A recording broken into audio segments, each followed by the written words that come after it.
na wageni watatu Mheshimiwa Sebastian Kapufi mbunge, ambao ni wadau wa maendeleo kutoka Marekani. Wadau wa maendeleo kutoka Marekani, karibuni sana.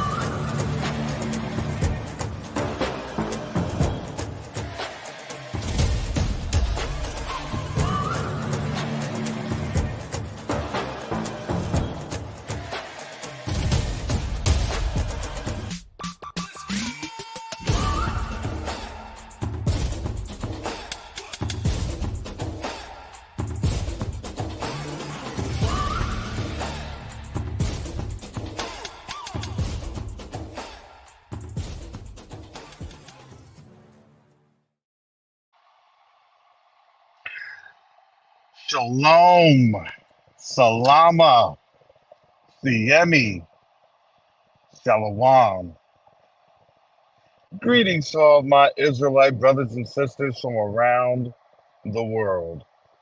Whether you're the bloodline of Abraham, Isaac, and Jacob, the house of Israel, or you're a Gentile grafted into the house under the blood of Yahushua HaMashiach, we welcome you this morning. This morning is a special morning, family, because I'm on the road again, and not on the road in the UK sense of being a road man. No, I'm on the road up and down the highways and byways in this southeast part of the United States, where I hope to get to my final destination of Richmond, Virginia. I don't hope. I know I will, by the Most High's grace, in a safe and expedient manner. And I say expedient by the Most High's grace to not get a speeding ticket, because it's either stream or do waves, and well, hallelujah. That's all I can say. Oh, shout out to Brother Yakoba. Man, I think he was listening to us yesterday morning. Oh, man, no, Daniel 8:23-26, that's a banger. And, I wanted to continue this conversation. I put the link on out there for folks in the chat. If you would like to come on in, give me a little bit, because it's hard for me to navigate with my eyes on the road and coming and looking at my phone every so often. But trust me, family, I'm driving pretty safely. I timed it to where I would be out in the middle of nowhere, which I kind of am. So, no, not too bad of a drive. I was able to get on out of the house around 6:30. Actually, before 6:30, my son was up and at 'em, and now I'm heading on over, and then I gotta do some surface driving. We're talking like back road country driving for like the next 3 hours. That hurts till I can get over to 95, and then once you hit 95, especially in Florida, that's a different story. So I'll be there in about another, I would say 2 hours or so. But for me right now, I'm about a couple minutes from my first pit stop. I I've timed these very, I hope successfully. So my first pit stop will be in good old Gainesville. You know, I had to stop in and see mom. So, you know, um, in the midst of this, if I have to cut to a commercial break, at least I got a commercial break on in there with the video, the intro vid. But I had a lot of things on my mind regarding really what Yacoba had said yesterday, and the images and the videos that he played, especially in regards to Turkey and Yemen. And you know, I really want to hit in and hone in on Yemen because I don't think a lot of people understood the significance of what transpired last week with the Organization of Islamic Cooperation and those countries that were there, and having the president of Iran there. And you know, I I I want to be a little careful when folks say, you know, and this is in the Western media, right? Iran backed Houthis, you know, and then jargon that comes on out with, oh, well, they're going to do an Iranian civil war and things of that nature. Well, you have to understand, Yemen is a little different. And Yemen, you have factions of Western and really Eastern influences. But Yemen is really shifting east. And so if you understand that you're not going to get an opportunity to fire on these folks because they literally have their weapons in cave systems right next to the water. They just bring them out the cave, shoot them on out, and then push them right back into the cave.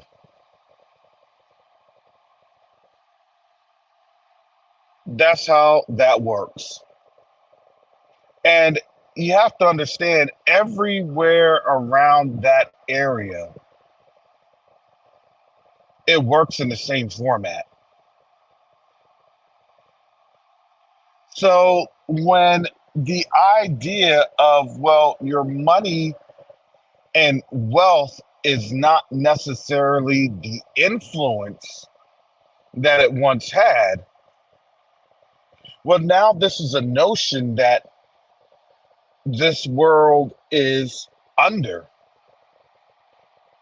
This is why they say, well, if it's not contained here, it's going to spread to the West. Because why? Because the influences that was once had with some sort of a wealth gain is no longer available. And we see this with the failing bank system. And you have to remember it's a lull tactic, right? Let's shock you. Let's not get you too much in shock, but let's get you to the point that you feel uncomfortable.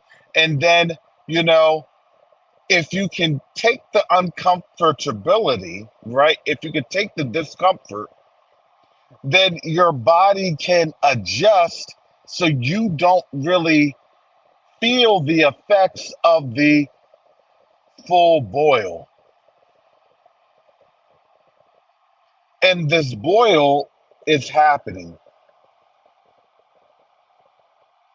And as it's happening,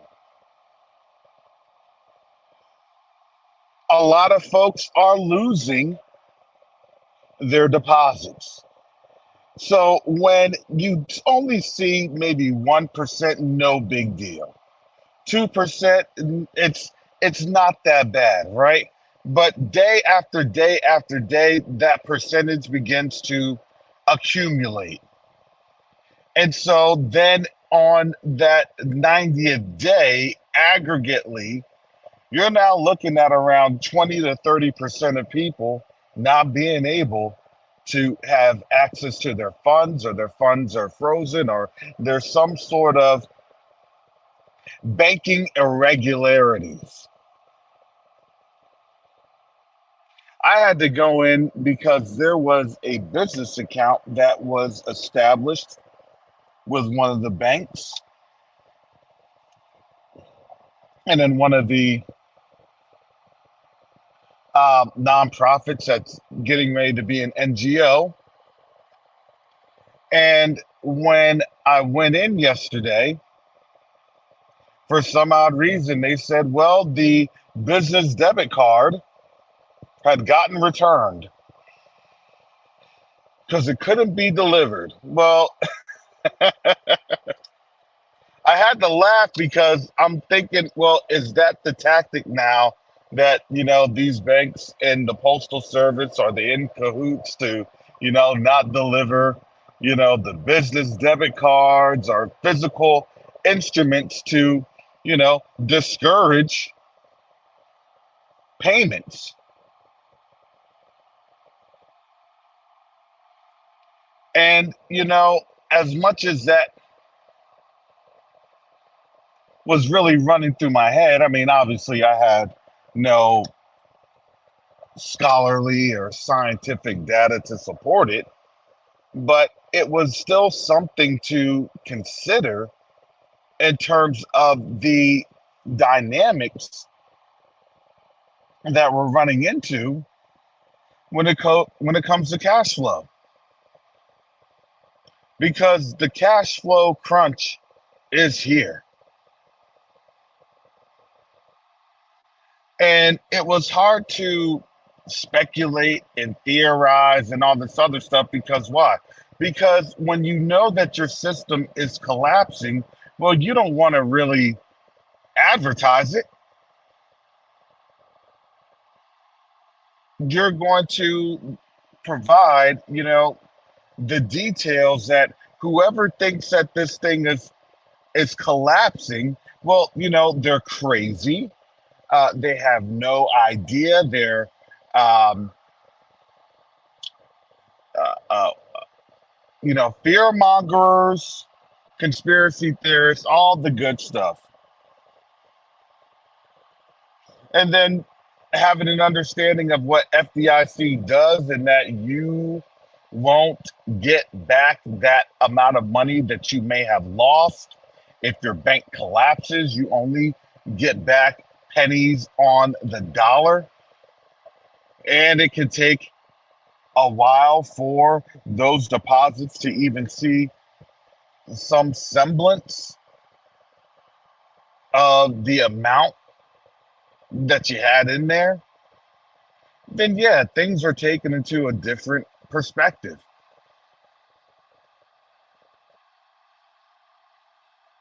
Let me get on in here, Brother Mike. Sorry, Brother Mike. Let me add a little bit, but now I'm here. South to Gainesville near Paynes Prairie. If you've ever seen Paynes Prairie, family, they say that the horses run wild in Paynes Prairie. So I'm gonna have to take a trip on out here, a leisurely stroll every so often to see that. Brother Mike, shalom. Can you hear me, Brother Mike? You're still on mute. Yeah, I hear you, All brother. right, now you're off mute. I'm sorry about that. Sure. How you doing? Well, I'm doing You hear me, pretty brother? good. Yeah, I hear you. Can you hear me? Yeah, I can hear you. Okay. Yeah. I think it maybe it's like a delay or something. Well, I'm driving, so that's the whole thing. So, and now I'm about to kind of get into the city at in a little bit. So, Brother Mike, without going into detail, has this banking situation been crazy? Yes, it's been crazy, and I'm feeling the pinch too. Mm-hmm. And I'm noticing that it seems that the banks and these online Coinbase systems are the same. You can put your money in, but they go dictate how much you go take out and when you can take out. Now, for the ones that don't know, if you want to take out a nice amount of money, and I'm saying, if you want to take out $10,000, you will have to call the bank, make an appointment. They go tell you what bank you need to go to, and then once you get there, they go tell you when to come back to get the money. It ain't like you can walk up and just say, I want to withdraw 10,000. They go, oh, well, we can't do that. You have to make an appointment. I kid you not. If you think I'm joking, go to the bank and try it. And they're doing the same thing on these like Coinbase, except I gotta say, except for I did not have a problem with Bitcoin. I went in and withdrew from that. I didn't have, but the vast majority of them, no, they're doing the same thing that the banks are doing. They're doing the same thing the banks are doing. They're dictating when and how you want to get this money. It's going to get to a point, it appears that it's going to get to a point where you don't get nothing back. Hey, it folded. We broke, you broke. What can two broke people do but be broke? No, but we broke And together. that's the way I'm seeing it. Yeah, we broke together. Yeah. Mm-hmm. But people ain't looking at it like that, because I put my money in this banking system, to which this system made itself out to be a trusting system. Now we're seeing exactly how far that trust can go. We're seeing. And for the ones, what was that? Was it earlier this year when a lot of Gentiles took out like $400 billion? Yeah, it was like 40 billion. Yeah, they took that straight 40? out the bank. All right. That's what I'm talking. And see, they know something that we don't know for the average person, and they move upon it. They act upon it. We're the ones who be left standing with the rough end of the stick, like what's going on. But this is what this is where the world tries to keep you in their metrics, keep you occupied. Football games, basketball games, or whatever on TV, the movies, whatever. Because there's a bigger issue that is at hand, that is in play, right as we speak. But as long as we keep you asleep, they're going to do what they're going to do. And then when everything hits the fan,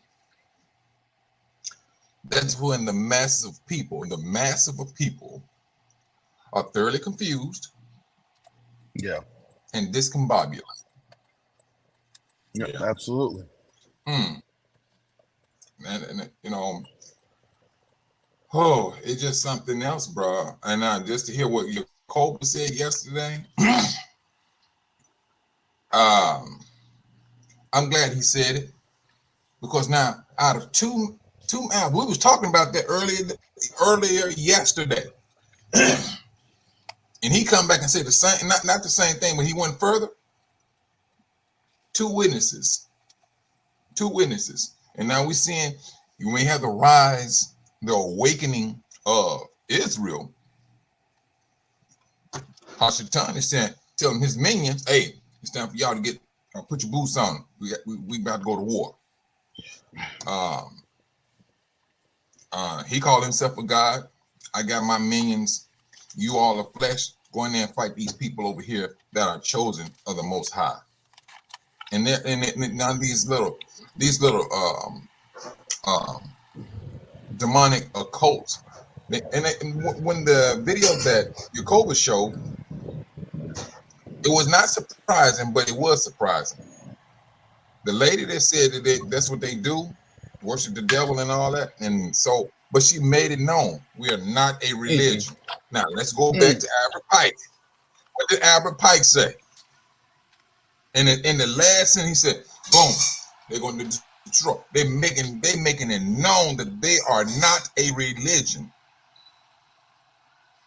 They don't want no parts of the religious atmosphere because they know it's going to be destroyed, taken down, whatever. But it's coming up, truthfully. All these little different demonic institutions are solely coming up against us and the world. They still they looking to draw, if possible, the elect, the chosen. That's what this has become a literal fight, Karis. It's a literal because fight.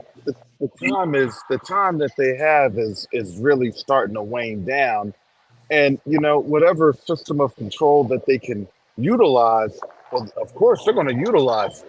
Go ahead, brother Fast Nickel. Shalom, brothers.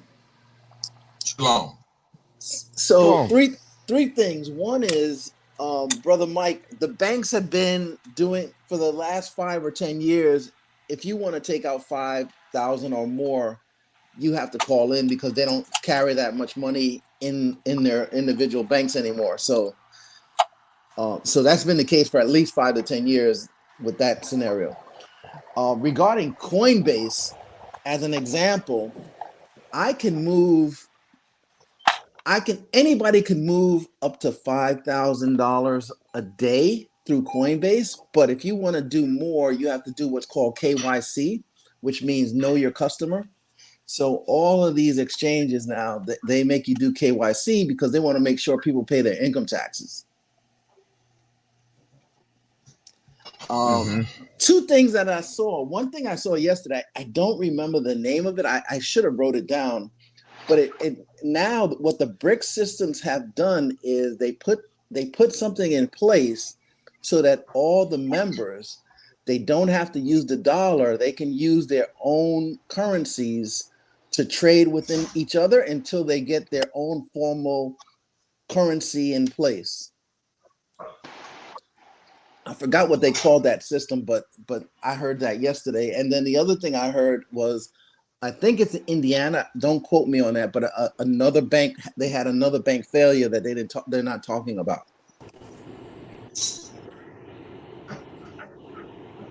Yeah. Well, I don't know about the 5 years because I took out 10,000 earlier this year. That's what where I took out 20,000, truthfully, and I took that to Africa. So, but she did tell me that their new policy was that you have to call in, make an appointment, and things of that nature, in order for anybody taking out anything over 5,000. But still, I look at that as they can say make sure people pay their taxes. I think that's just an scapegoat. I mean, the United States not even paying their taxes. So, that's the KYC regarding crypto because they want to make sure there's a lot of people making money on crypto and the government wants to make sure they get their money. But that banking thing, it's been at least 5 years because, the banks don't keep money. They don't keep money in their banks anymore. It's not like it was when we were growing up. Everything is digital already. So you have to call because they don't have that kind of money. Yeah, but I mean, when you're dealing with the common folks, they still deal with money, credit card, things of that nature.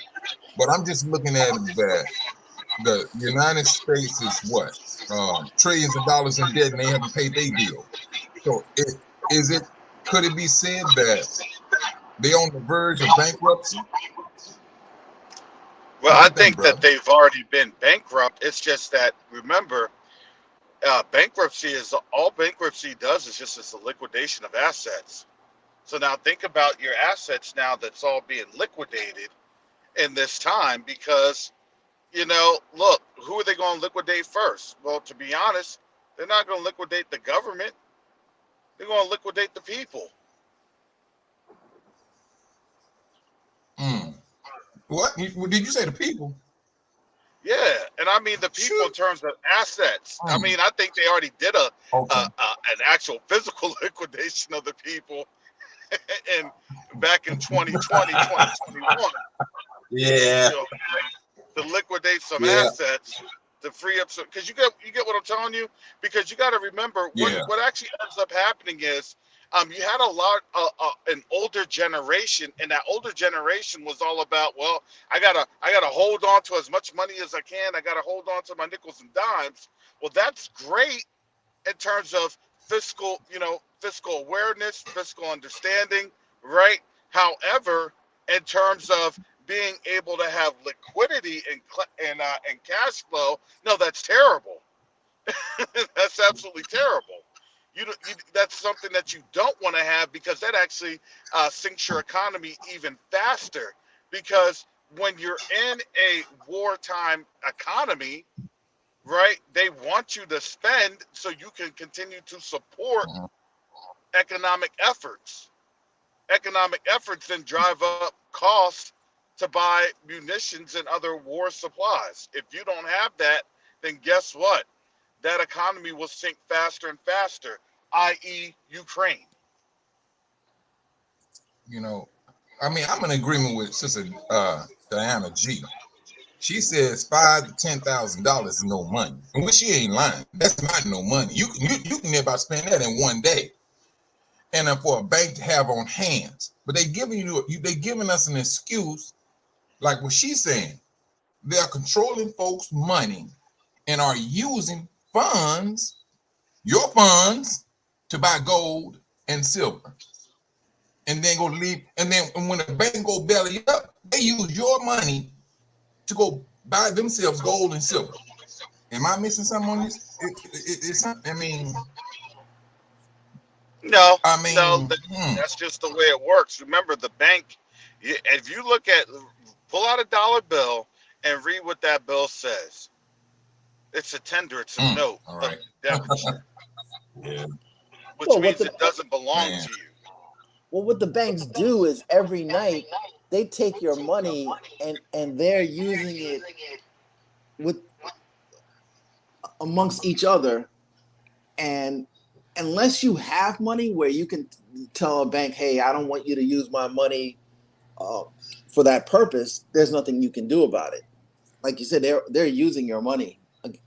Now, in terms of our country going bankrupt, I mean, Janet Yellen, normally you would think she would say, hey, we're gonna tighten the grip and do something about what we're doing, but instead she's doing the total opposite because they know the system is done, the system is failed. So they're just basically, as long as they've got control of the printing press, they're gonna continue to print and print and print because they know A, they can't pay the debt back, and B, they know the system's about to fail.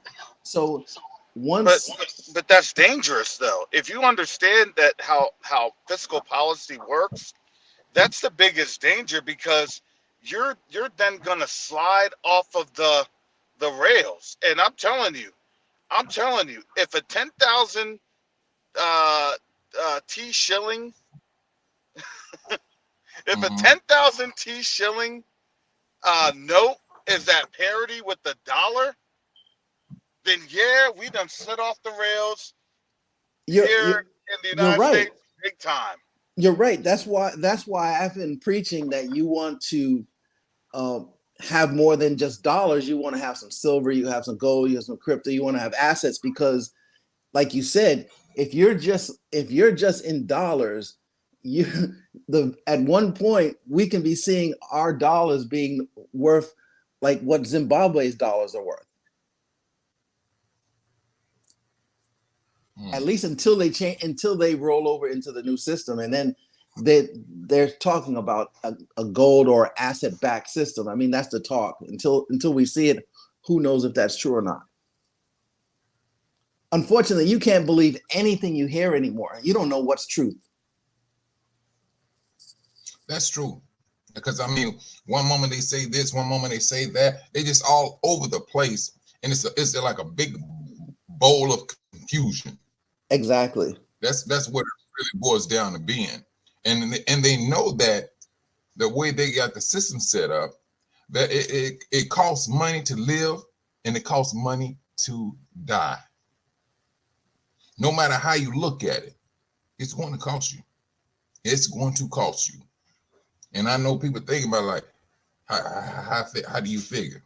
It costs to die. It costs money to die. You got to be buried or either cremated. Yeah, it costs money. You need funeral services. You're gonna need to have a plot. Yeah. There's a lot of things going on. You're looking at $20,000. Yeah. Yeah.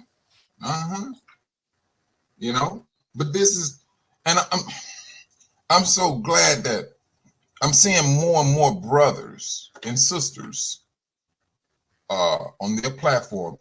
Now we at the point of this second Exodus.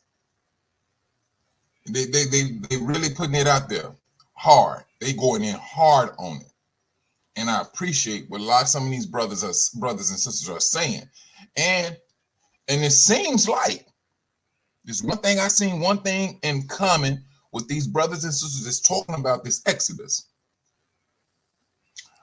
All I'm saying, we need to be close to the ports. We need to be in the southern region where we first came, where our forefathers came in at. And I don't think everybody just gonna be having the same line of thinking.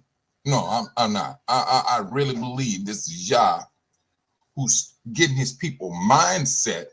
Hey, where you came in at is where you're going to leave at. And now these brothers and sisters, I mean, they laying out scriptures. Whatever Yah has told them, they speaking it. Money from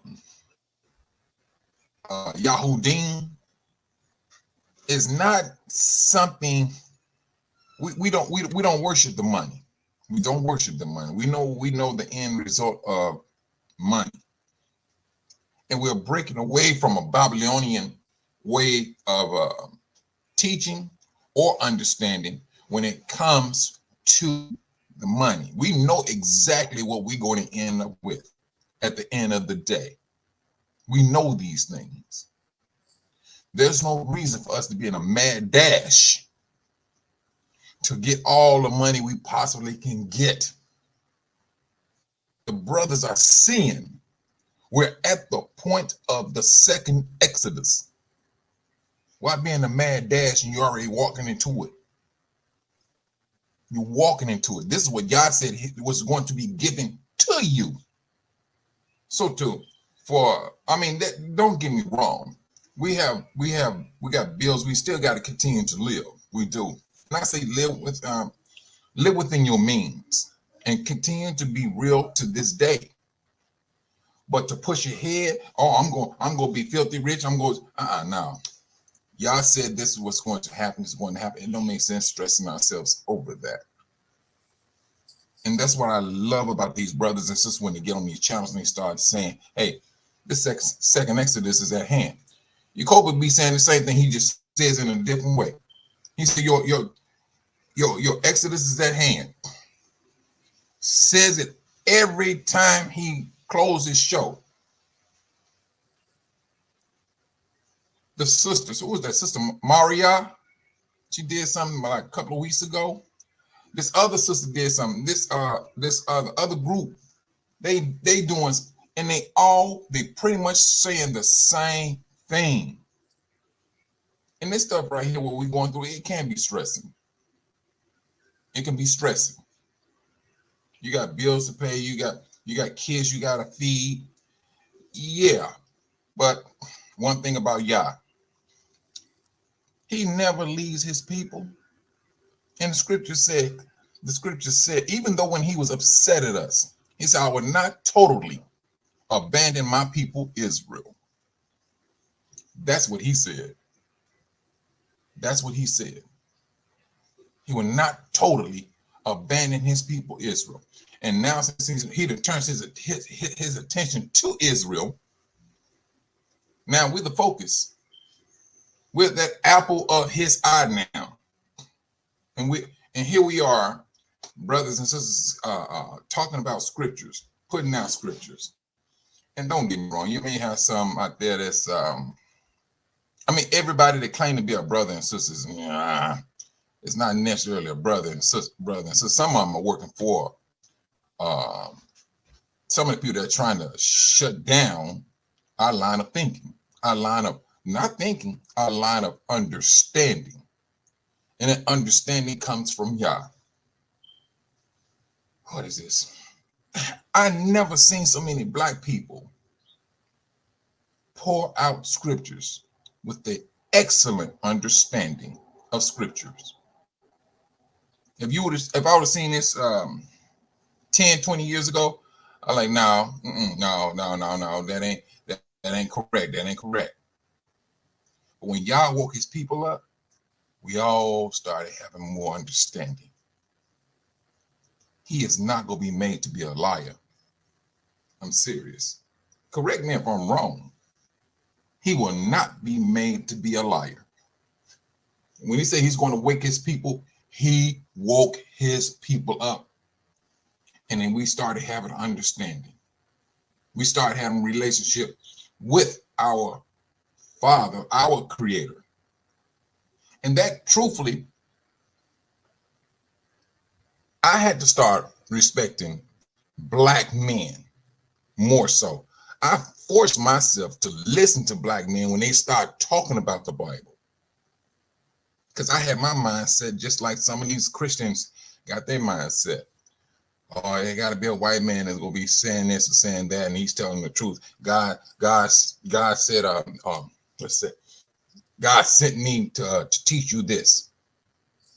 Well, why can't a black man say the same thing? It's just that simple. It's all about discernment, asking God to teach you. And who was the scriptures written for? Who were they written for? They was laced all over Israel.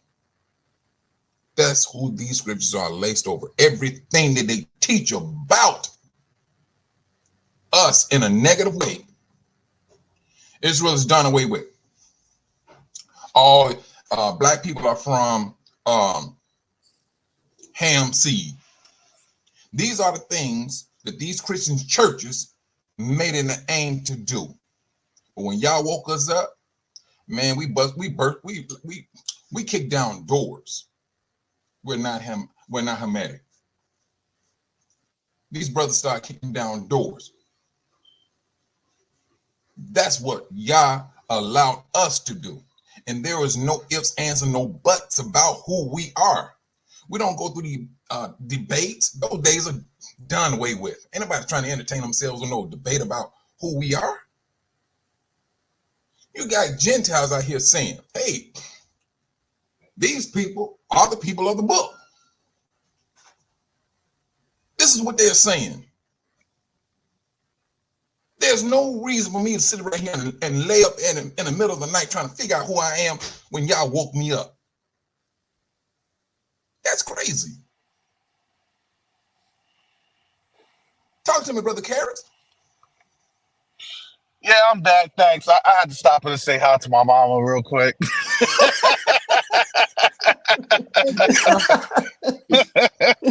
Man, she's still my mama's still tripping. My mama's still tripping, thinking that she's gonna get called up for active duty with all this war stuff going on. She said, Karis, look at this. This is my man. She was trying to show me. She said, Karis, this is my discharge papers. This is Mom said, Mom, you good. I think you'll be okay, Mom. Man.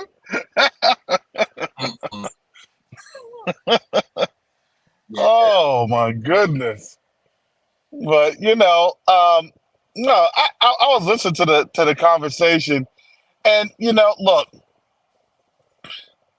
their heart is being exposed because you want to know why? It is the Most High that's doing this. Do you know that we've been saying this for the last 6-7 years? And guess what? Now look at them opening up. Look at them. Because why? Because they see that they're in some serious trouble. They're in that Players Club trouble, that dollar bill trouble. Trouble. Then you go and say, pick a side. And it's now, Yeah. this is all about picking a side now. Now you can go ahead and tell me, you can go with the people and this other people, but now you better look at the real people, because that's where your life is going to come from. It is about picking sides. And now you will probably see more and more brothers and sisters saying, hey, the scripture say you can't be saved, but you're going to have to pick a side. You're going to have to hold on to the skirt of Yahudim. See, now this is the thing. They're failing because now you see black people look at us, and I'm going to say the downtrodden ones. I'm going to say the drug addicts, the alcoholics. They look at them with disrespect. You look at the ones in prison with disrespect. But y'all said salvation originate with Israel. You are not going to go past these people thinking you will get to the Messiah, that you're going to get to our Father. You got to go through these people. The ones you think don't mean diddly squat to you. No, that ain't going to happen. You're going to come through me. You're going to go through Fast Nickel. You're going to go through Rojo. You're going to go through Sister Corinne. You're going to go through Sister Barbara Jones. You're going to go through Karis. This is what y'all said the nation have to do. It's a chain of command. Correct me if I'm wrong. That's what the word says. It was interesting because I was reading 2nd Esdras, chapters 15 and 16. And I would encourage our people to read that. That is very, very, it's very good. It's very telling in terms of what it is that the Most High was saying to Esdras in this time, that he was instructing the people. And so at that time, when you read 2nd Esdras chapter 14, the Most High told Esdras, he said, look, bring 5 of the scribes, 5 of them. He said, so I can go ahead and begin to instruct you all. That's interesting. Wow. Because that word was so, look, I didn't understand, but when it said like how it was explaining the end of Babylon, you get more descriptive where it's talking about in 2 or 3 hours. I'm like, hours? I'm like, man, that's crazy. You know, because we tend to just think that, you know, as things begin to move along, all it is the worse things get, the sooner you know things approach. Yeah. You see what I'm saying? That and that to me that's more telling, because because to me it looks like this. The worse we see it with the banking system is just, that's just the characteristic of one of many issues that's going on. You know, 2nd Esdras is a book that you don't see it in the traditional Bible, because it's like it's like an Enoch. It's so revealing that they didn't want that book included. No. It was going to talk about them. It's talking about them, and they don't want them to be known. I mean, and from my understanding, it was the Catholic religion that took these books out of the Bible And they was thinking about taking the book of Revelation out. See, now, this is, but right, the early church fathers from the first, second, and third century, because for one, a lot of it was supernatural that they just couldn't comprehend. Exactly. Now think about this. Now think about it. Was it really so supernatural that they couldn't comprehend?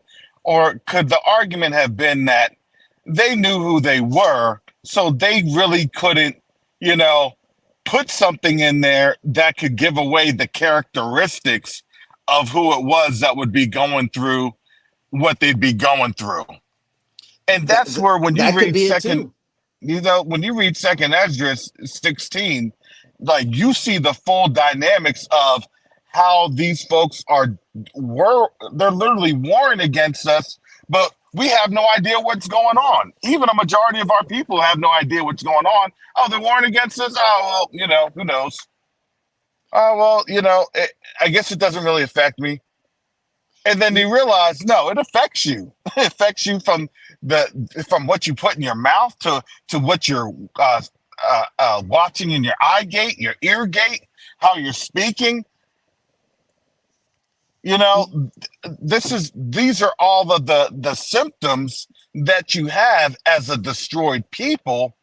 And the best thing about it for their perspective is because you don't know what's happening and you can't really see what's going on.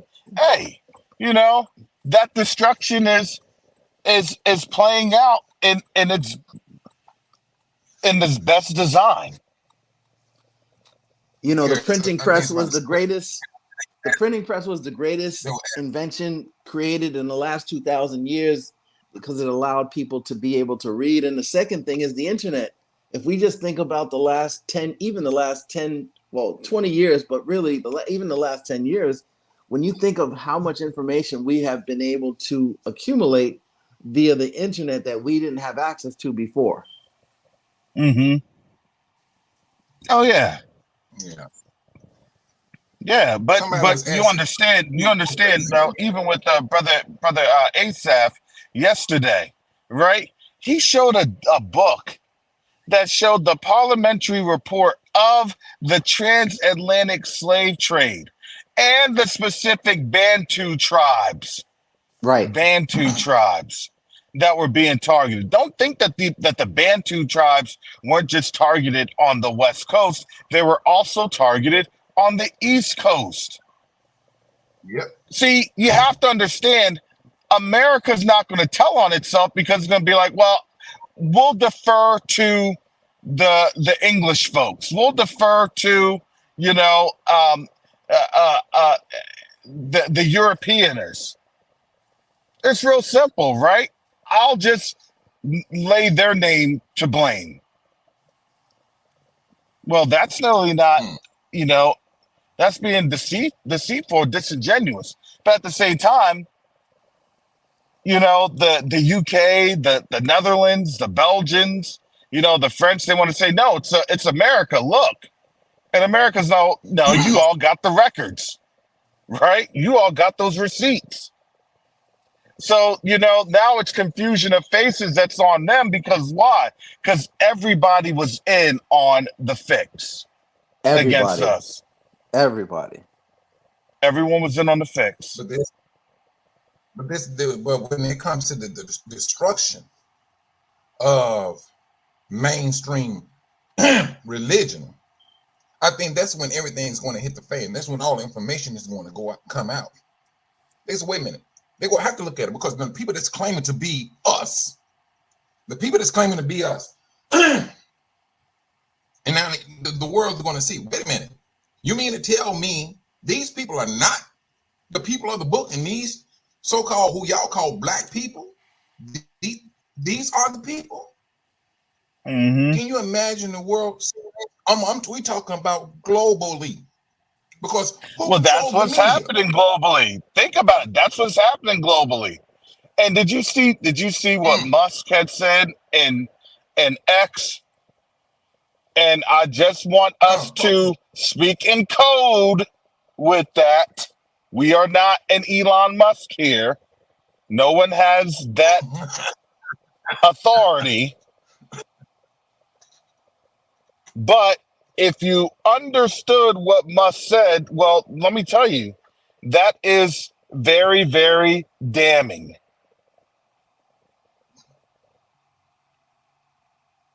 I mean, I don't know what he said. And now, well, yeah, I'll have you research that.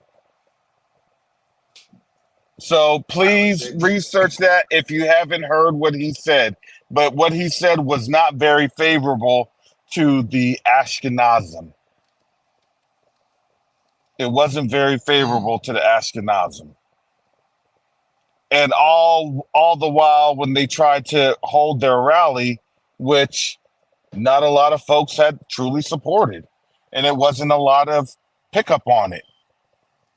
You know, you really didn't even see many YouTube or social media commentators on it. It was like, Yeah, I just looked it up, and CNN has an article on it, so it's pretty damning.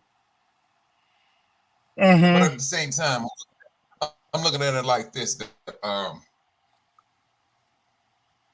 mean, they're saying that they're doing, but one day it's just going to escalate. It's going to escalate. Well, that day is now. Yeah, that day is happening now. Yeah.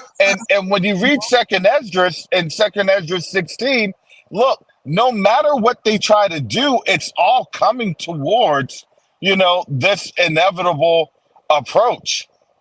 And it's hard for them. This is really the hardest thing for them to understand that, man, whatever they do, however they think they can try to do, they can't get away from this.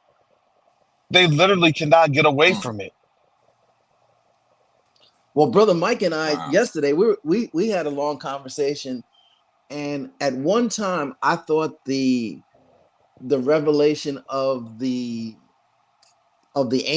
fallen angels / aliens would be the falling away, but now we're more in the belief that once the agreement comes out that we are the people, that will be the falling away, because there's a lot of people who just. Well, the falling away is happening right now because why? Because they can't reconcile that we're the people. I would argue that falling away has been occurring, and I would say even amongst the church, and one can say that the falling away could have been us as we had turned to gods of what? Of wood and stone. So there's a lot of dynamics to the. Go ahead. That was my thinking on it when I first started to get into a better understanding of the scriptures, and it was speaking about this great falling away. And so, I mean, at first I'm thinking that, I'm gonna just say it this way. When I was a Christian, I thought it meant that people would be falling away from Christianity. Well, yeah, from the truth. Let's put it that way. The truth of Christianity, being a Christian. Now, when I woke up, I'm like, no, I was somewhat right, but I was wrong in another direction. I was correct that there's going to be a falling away. It's going to be when they starting to see who the real people of the Bible is, of the book. And so now I'm thinking, and this is just me now, I'm thinking that when y'all so Mike, let's take this into context. Will it really be a falling away, or would it be a reversion or reverting back to their original? Do you see what I'm saying? I see what that's, you're saying. To me, that's a revert. I think they're going to revert back to their original, paganistic practices, and you see that right now. The rise of what they're doing in their paganism is a direct result of our awakening. But I'm looking at that the churches are suffering now. people are not going to church. But Mike, I would look at it like this. Mhm. Could not one argue that the church is also an extension of paganism? Oh yes, off the top. Yeah, off the top. Yeah. You see what I'm saying? So now the ideology of a Messiah centric paganism is no longer really conducive to their argument of what it is, right? That they're worshiping, what it is that they're following, and all of the other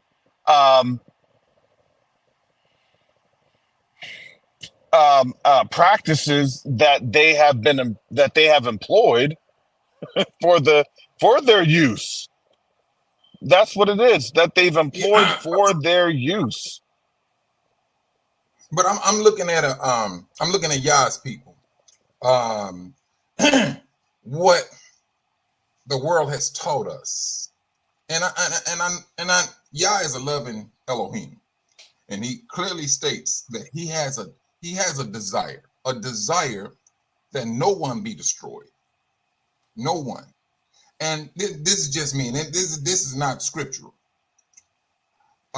With that being said, as to his desire in this awakening, because Yah said not one of his people will be left behind, and that's the whole purpose of us going into the wilderness.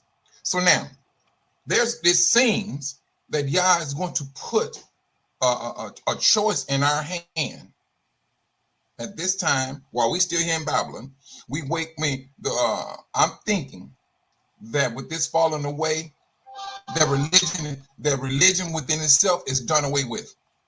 People wake up, now we seeing something totally different. Now it's like, all right, but still, although we let's just say all of our brothers and sisters from the four corners of the earth have been awakened. Let's just imagine. Now, although we may have been awakened to who we are, Yah still says you're going to the wilderness because he got to purge some of you all out. Because now, you seeing some on a magnitude that Yah has done globally, and yes, it's going to be shocking. When the Israelites came out of Egypt, well, let me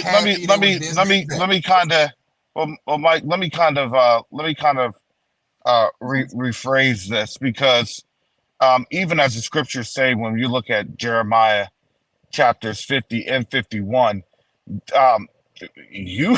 we have our people that go back, and they go back even when they don't want to go back. You get what I'm telling you? It's not that folks are awakened. They're not awakened. Oh, we're back and we're awakened. No. The whole paradigm of that is they are there because they are literally, in my opinion, they have fled. They're forcibly being fled. They're fleeing. They're leaving. Because why? Because there's devastation that they cannot stay in the place where they are at. So then they're gathered together. This is why when you read Jeremiah 50, right, we're turned thitherward, we're looking at each other and we're crying. Most folks are crying. Why is that? Because they're figuring out why it is that they were once told something, and what was told is not the truth. It's a sad reality. It's a sad revelation for them. There's some people that can't put their mind around this. No, but when they're forced to flee, this is why, it's very telling when you heard Netanyahu say, "Oh, this will be at your doorstep." Well, it is. That's scripture. You know what I'm saying? And so it's like, all right, you're really quoting prophecy, but if you don't know where you're at and where your arm is, right? Because now it's what's happening over there is going to be in direct conflict with what's happening here. And you can't have an Israel without a United States. So, I think folks don't really understand that. That is an indirect threat to the United States. That's what Turkey had just said. So now Hey, here Kev, we are at this time. Yeah, go ahead. Somebody sent the message. They asked, "Can you post the link again?" Because I think it just went up in the comments the way you had posted it. Yeah, I'm sorry. I'm driving. I'm just. Yeah, no, I'm But now go driving, ahead, keep so on I'm going. keeping this limited, family. Yeah, because and that's why I'm going to say I'm going to encourage everyone to read Second Esdras 15 and 16. Okay, read the whole context because you will look. It is amazing and astounding what it is that they keep from us and what have kept from us. When you see what Baruch says, when you see what scriptures that they wanted to censure or hide from us or keep from us. Because why? Because it's telling. Was God is here trip. God gonna say Turkey gave them the Obadiah prophecy. Yeah, he did. Yeah, I mean it was. I mean, for lack of better words, yeah, that's exactly what happened. When you look at the verse that I think Brother Karras, you mentioned about the verse that says the Most High wishes that no one would perish, and I had this part of this conversation yesterday that when you just look at that's the reason you can't just look at a verse individually, because it's true that the Most High wishes that no one would perish, but the truth is he let us know there's his seed and then there's the serpent seed, and those under the serpent seed, they just will not repent, they will not change their ways, they won't be saved.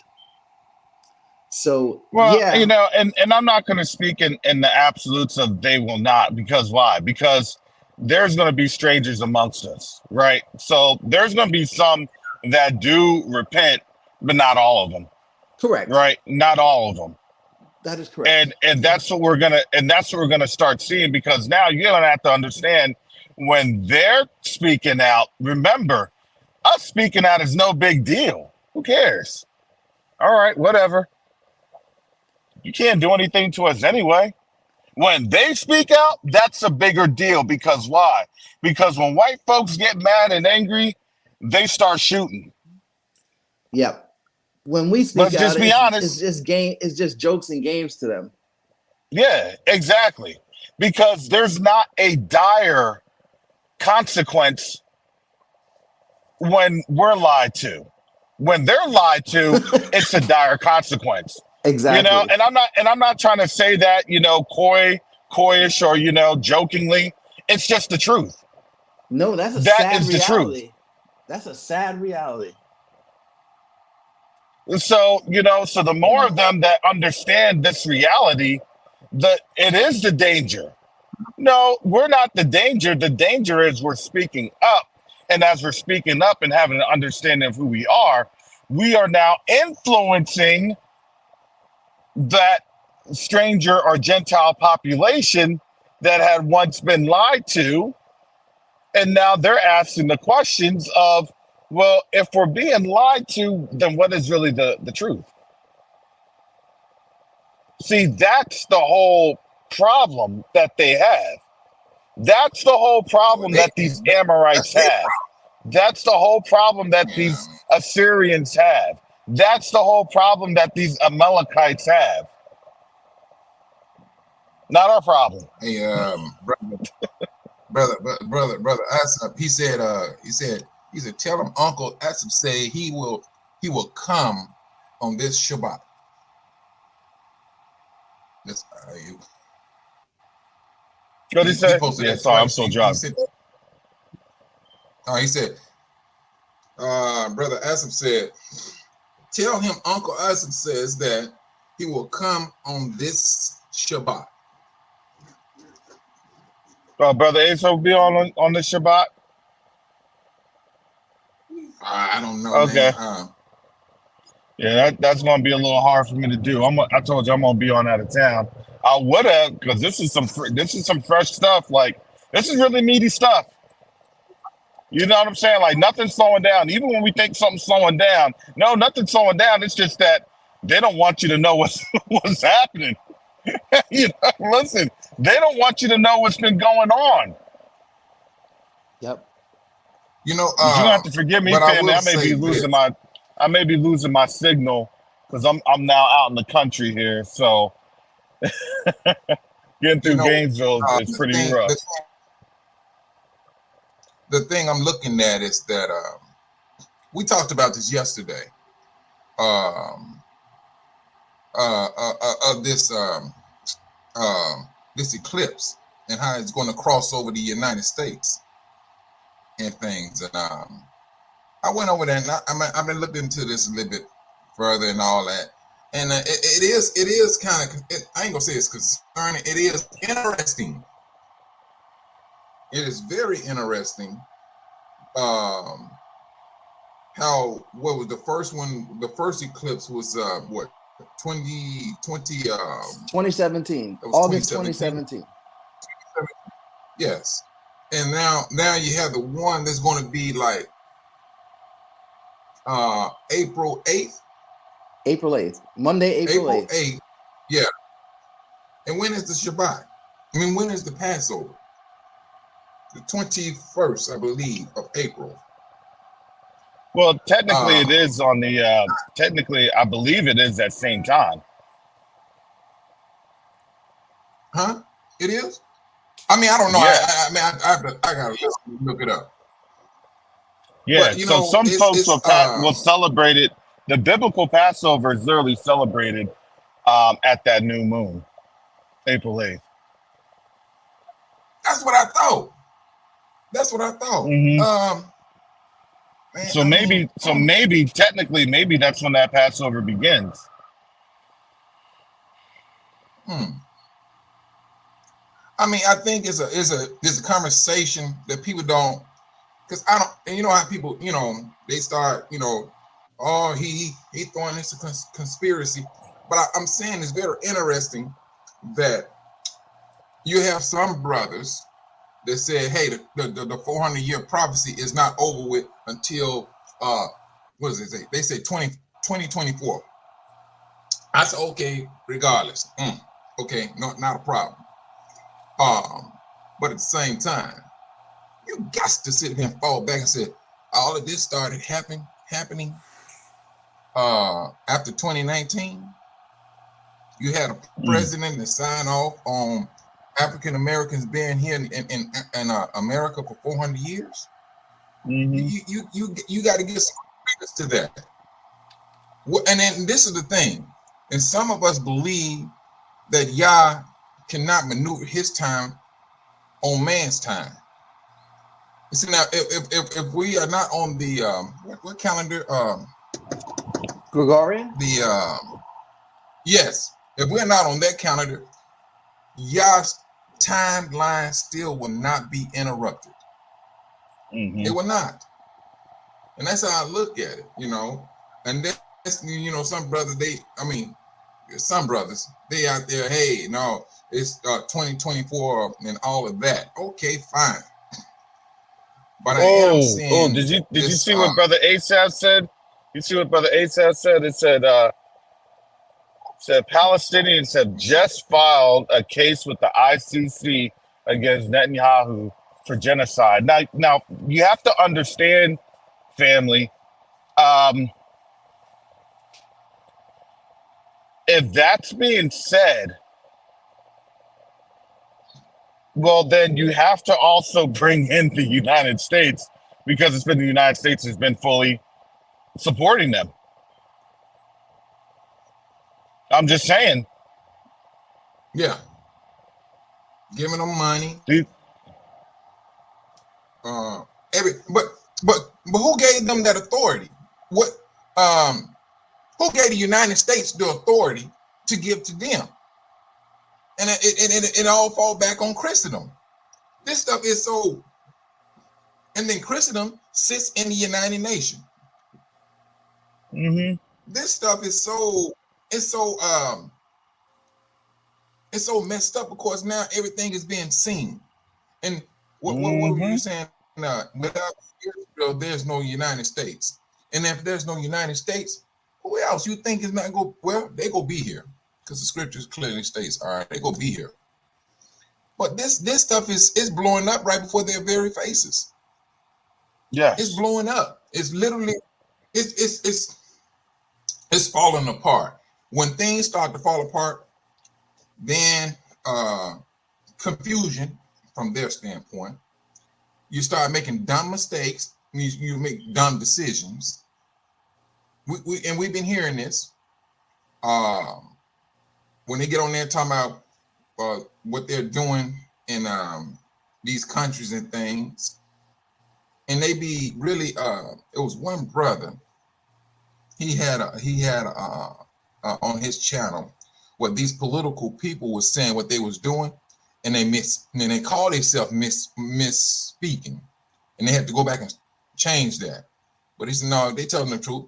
They said, hey, we went in there and said we was going to do this here, and they went out. But the lady said we went after the people. Then she had to come back and say, rephrase what she said. I mean, we was going after the terrorists. But she said the people first, because people it's literally the people that, you know what I'm saying? And so it's so much happening. But at the same time, right now, we're the ones who's sitting down and looking at the world events. We're the ones who's sitting down with the world events, eating our popcorn. So let me kind of give you some clarity to that. Okay, in the ICC, right? That was the justification for war against Saddam Hussein. And remember, that was the axis of evil and things of that nature with Saddam Hussein and Afghanistan and everything else. Family, this is going to start getting very interesting because why? Because now, as the case builds, right? Then remember, I said, look, we're going to go to war when there's some sort of a moral proclivity that happens that provides that justification of, well, it's time to go to war. I was just warming up, and look, I can't do anything with the United States. They support genocide and murder. I can't do anything with them. They support this and that. Now we're here at that time. This is the whole buildup. Hey, due to the ICC not doing this or turning it back, we can no longer trust any of the systems that's Western based.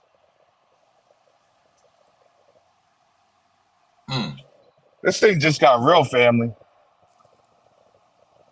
Oh yeah. And let me tell you, the world is going to be pressing while the ICC is going to be backtracking. This thing just got real. Now, I mean, they you was talking about it a couple of weeks ago. You were saying, hey, this is all about, they want blood. And they went after, and they went after, and they got blood. Now, yes, it did. There was no. You even mentioned peace on the table. You probably got kicked out that room. But they in the man. You would have got kicked out talking about peace. No, kick him out. We ain't talking about peace. It's all about blood. And they went after the blood. They got the blood. They made a bad name for themselves. And now horrible. Oh, it's a horrible name, and in the age of social media, you can't take that back. You cannot take that back. Can you imagine this, Kerry? They got, yeah. Go ahead, Mike. Can you imagine if now once they find out, the world find out who these people really are, and they were like, wait a minute, these are not the people. Can you imagine the destruction, the hate, the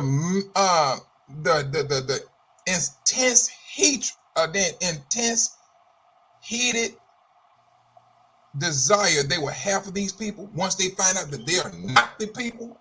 Can you imagine how they will come down upon them? Daniel chapter 8. It said Edom and what? And Moab. Daniel chapter 8. That's why you can't be listening to them charts. Don't be listening to them fake charts. This is a fake table of nations. No. Here you go. Sister Notorious. She said, all hell is going to break loose. And it seems like it's already breaking loose. Yeah. It's already breaking loose. They are on some, they sat right here and walk right. It's just like when Adam seen Eve with the fruit, and Adam, he was not deceived. The scripture said Eve was deceived. He was not deceived. They're doing the same thing. They walking right into their own destruction. That's all right into their own trap. That's what's going on.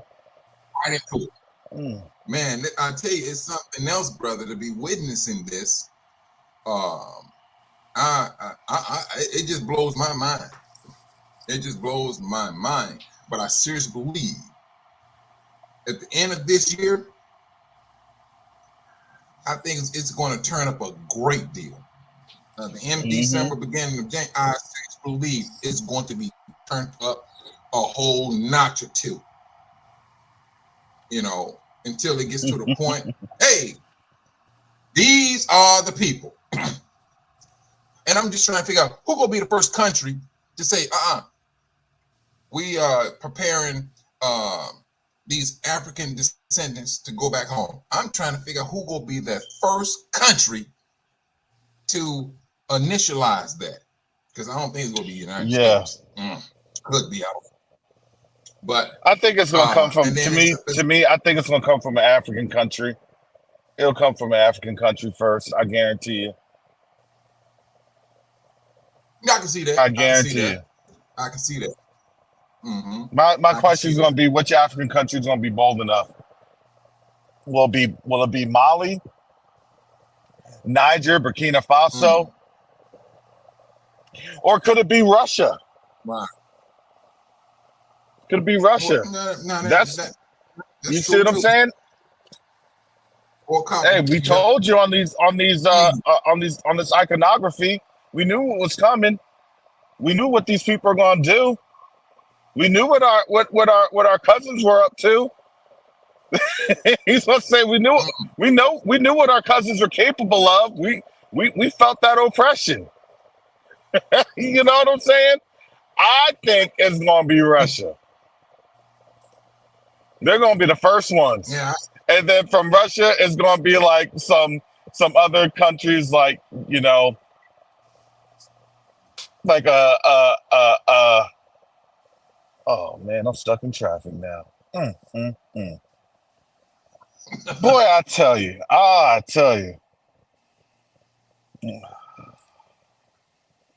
Yeah, I'm stuck in the middle of I'm stuck in the middle of Florida, literally the middle of Florida.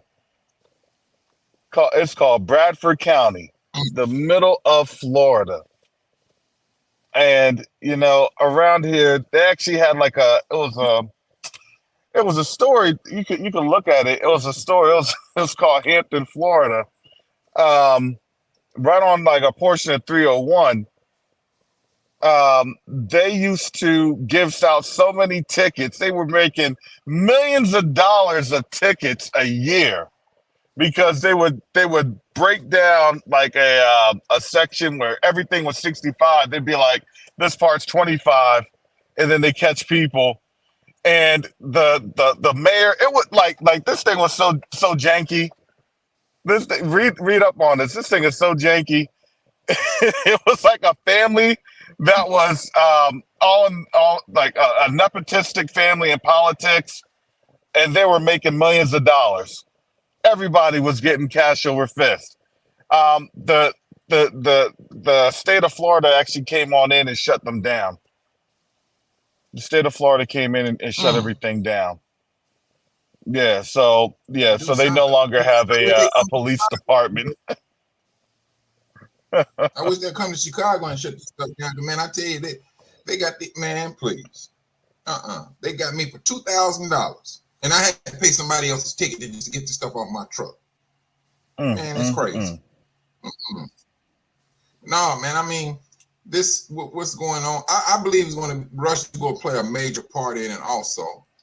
Because the scriptures speak about the king of the north and things, and then you have the four carpenters, and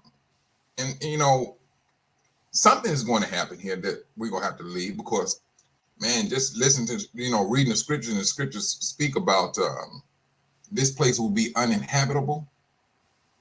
Something major will have to happen for that to happen, for it not to be uninhabitable. And now, mind you, the Spanish, the Mexicans, they part of the United States were part of their land. The United States came and took it from them. But the fact that they took over the land, they claimed this land as theirs and all that stuff, they have, this country has made that land detestable in Yah's sight, that it will not be inhabited. That's the thing I look at. I'm wow. I mean, I don't think. How this would come about. I mean, everybody got their scenario. I mean, I look at Yellowstone, and the scientists say this thing can blow at any minute. And then I'm looking at Iceland. What's going on over there can happen here. Oh yeah, Iceland is crazy. That is crazy. And I was like, man, they going through some things over there. I'm like, wait a minute. I'm not just saying, I Googled it. I said they had to do something to some black people. It's only 1,500, well, they said 1,300 black people there. And I said, well, and they was complaining how racist they are. That's all right. Even though it's 1,500, Yah still takes his people into consideration. I don't care if it's one in that land, and that one is being persecuted, that land is going to be judged. It's just that simple. That land is going to be judged. And I mean, those roads are cracking up and steam is coming out. And you should have seen the long line of people trying to get out. Imagine you're in your car. Imagine your car, and your car just, the earth just opens up, and you drive right into like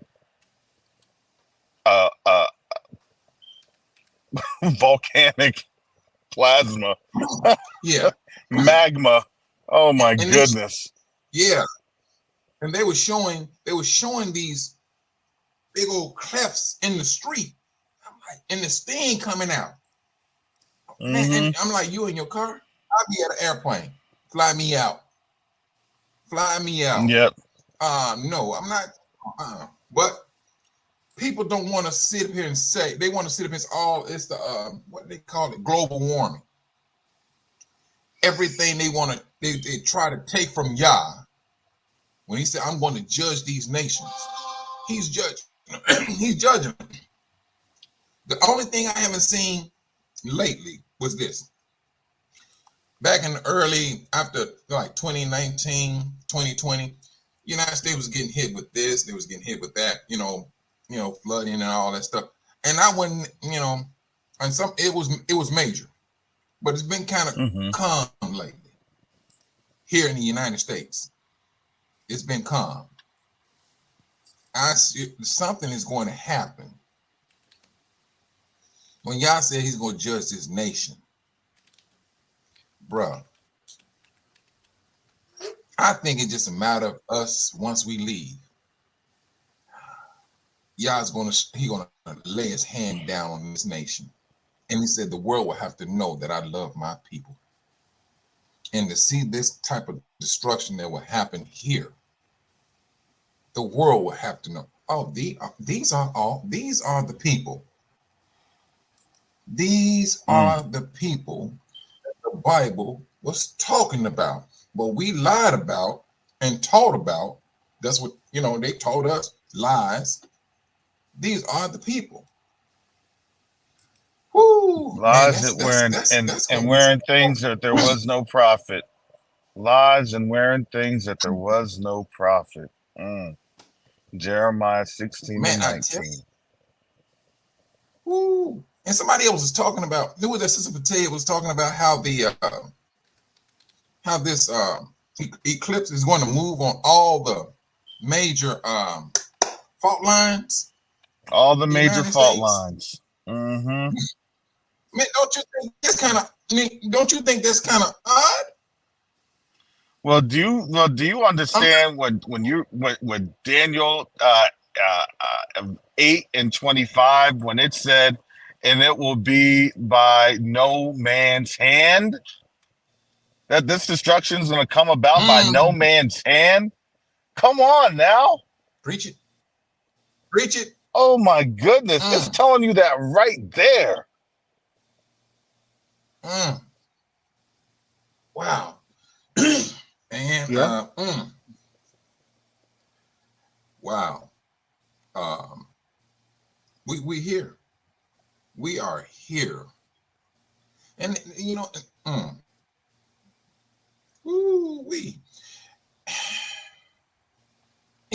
the same. This is the thing, this I would say is this. We could talk about an Exodus, and we know what's going to happen. But we got brothers and sisters on the continent that are trying their best to prepare a place. And at the same time, until this system in which we live in, that we call home, has been judged, whatever Yah is going to do to it and things of that nature, we still have to live. So that being said, we got the brothers and sisters there that are we're trying to reconnect with our brothers and sisters in Tanzania and Uganda. Uganda, yeah. We're making connections with Zambia. Family. So that the work continues while we have the space to work. Yeah. Because that work is gonna not be there in a little while. This place is not going to be here. That's what the word says. I believe in the word because I believe in what the Most High is doing, because he's doing it for his people each and every day. So I don't take anything lightly in terms of what is happening. Yeah, this thing is happening. This thing is moving. You're telling me that 5 years ago people would have seen this? No, they wouldn't have. They would not have seen anything that was being or that was foretold. If they would have said that, and you would have said, no, look, it's right here in the Bible. This is what's going to happen. Look, they're going to fight against Russia. They're going to come up against the Iranians. They're going to come up against. And I'm going to tell you this, Yakoba and Teyu have been saying this from the start. Yes. And they caught a lot of flack with it. But now the flack start to fly off. Oh, wait a minute. These two These twins work my nerve, but they telling the truth. These two twins that sit up here and did some stuff all day, but they telling the truth. Ain't no 400 years. Now everybody's going back looking at it now. Wait a minute. The scripture didn't say nothing about no 430 years.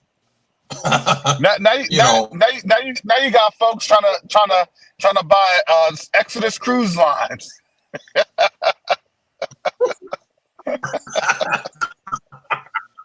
How much can I lease that ship for? Because I'm gonna start this Exodus cruise liner. Oh man. Hey, it's just like what was it? 2019, the year return. Ghana made billions of dollars. They made billions. And they was like, wait. And then matter of fact, United put his pocket in and said, hey, we offering direct flights to Ghana. It made money. Yes, it did. Woo. And now you have more and more airlines doing direct flights to the United States. More and more, to the continent, bypassing Europe. See, in order to get to the continent, you had to go through Europe. Now these flights are on out there bypassing Europe. We look, Sister Princess and Brother Walt, they flew right to Ethiopia from Atlanta. Come on now. Mike, that was you earlier this year. From Chicago to what? Ethiopia? Ethiopia. Yeah. Yeah, both times. And straight to Ethiopia, from there to Tanzania. Oh man. And it's we're just getting we get into that. We're about to get up out of here. We're about to get up out of here. And just like you were saying earlier, we're trying to prepare. Yah is an Elohim of order. He just is not going to have us just pop up in Africa, boom, in a land, and there's no order. This is the reason why we talk about donations, because a lot of this stuff, and do y'all know research costs money? Yeah. Research. In order for us to do research, we got to go there. Then, so once you do, you get there, you get your hotel, you find your driver, he drives you around, and you got to pay him. You got to eat. But the research, we're just trying to figure out, all right, what, how do this government runs? What are the laws? How do we buy land here? What do we need to do? All of this stuff, we have it. We have this information, and now with Tanzania, now we're looking at Rwanda, but we're still doing work in Tanzania. Matter of fact, that's the whole reason why I got to go there on some business things. So we are doing things to set our brothers and sisters up, because right now the nations are still there in Africa. They still there, but the laws that are written against our brothers and sisters, and somewhat written against us, because it is kind of frustrating to try to do business, not just business. No, it's more frustrating trying to get to go over there by yourself, and it can be dangerous going by yourself. Yes, that's one thing we realize.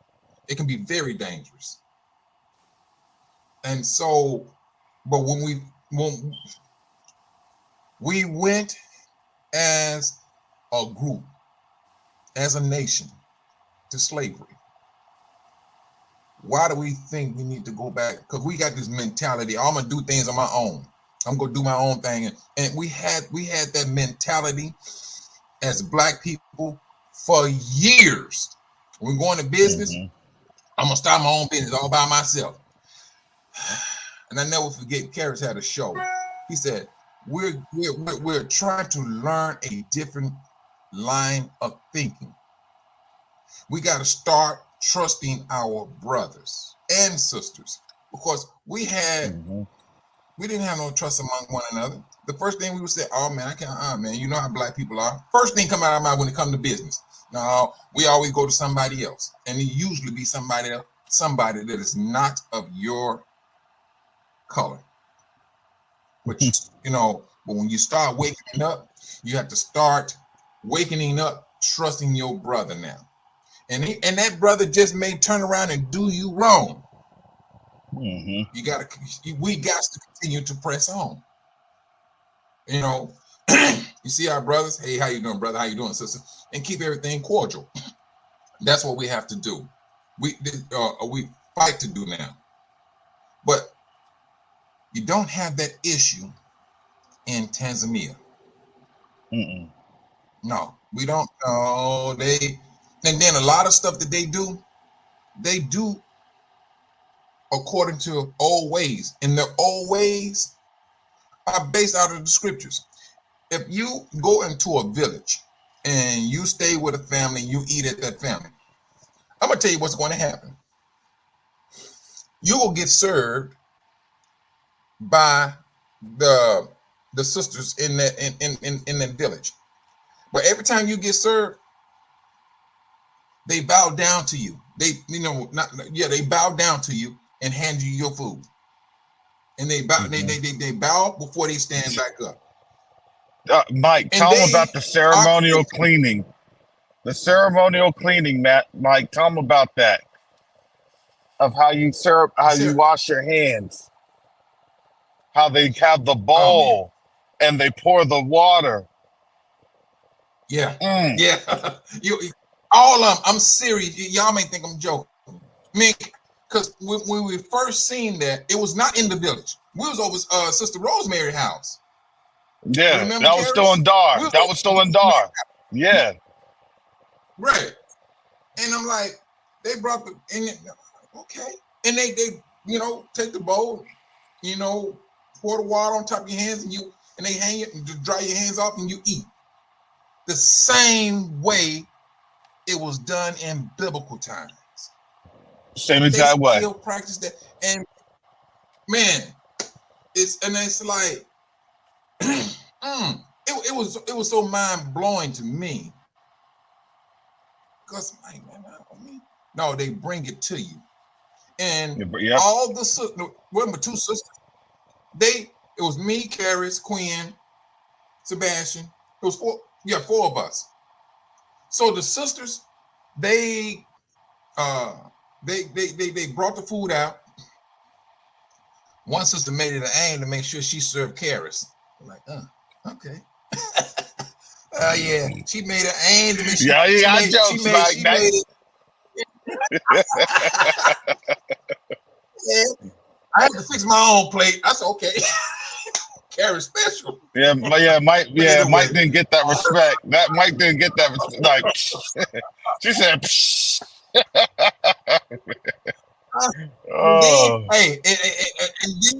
and then she took us to her home. Now listen to me about her home. And she looking at Karras. Yeah, y'all don't have to stay in the hotel. Y'all can come stay here. But looking at Karras, I'm like, all right. But she had a nice home. When very beautiful. Very, very. See, this is the stuff that this nation do not want to show you how our brothers and sisters are living. Yeah. Garden tub, rain tree showers. Oh yes. Yes. If you ever nice, I'm gonna say beautiful. There's an atmosphere of Florida. There's an atmosphere of Florida there. Period.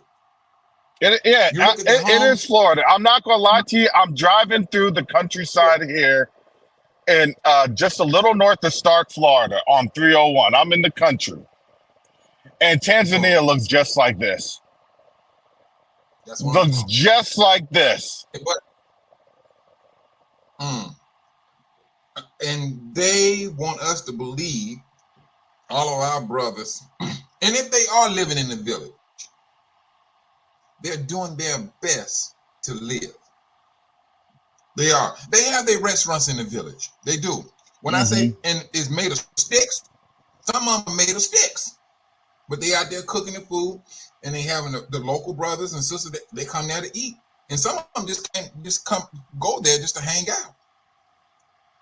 You know, don't get me wrong. Now, yeah, you do in your village. Very socialized. It's very socialized. They're not just sitting at home. Woo. They only go home just to sleep. They're out and about. They lay up. They just, chill. They're out and about. They're talking to each other. They're interacting with each other. They actually generally like each other. That's how it goes. They want to listen to you. They want to hear your stories. They want to know, look, what do you do here? How do you do this? What do you do? I'm telling you, it's amazing. And this is what we went out there to do. We was talking how to mingle with the brothers. How do they feel about African Americans? And they be saying the same thing. And there's one thing I would say about the brothers there. They know who the enemy is now. They know who the person who is working against them now.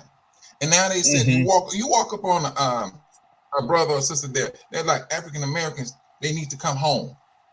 They need to come home. They may not understand the strength of us coming home, but they saying we need to come home. And it's a good feeling. I tell you, man, Carrots was all over Jocelyn.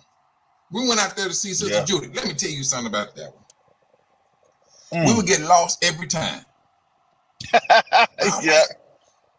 Like, how in the world we lost? Carrots figured this stuff out.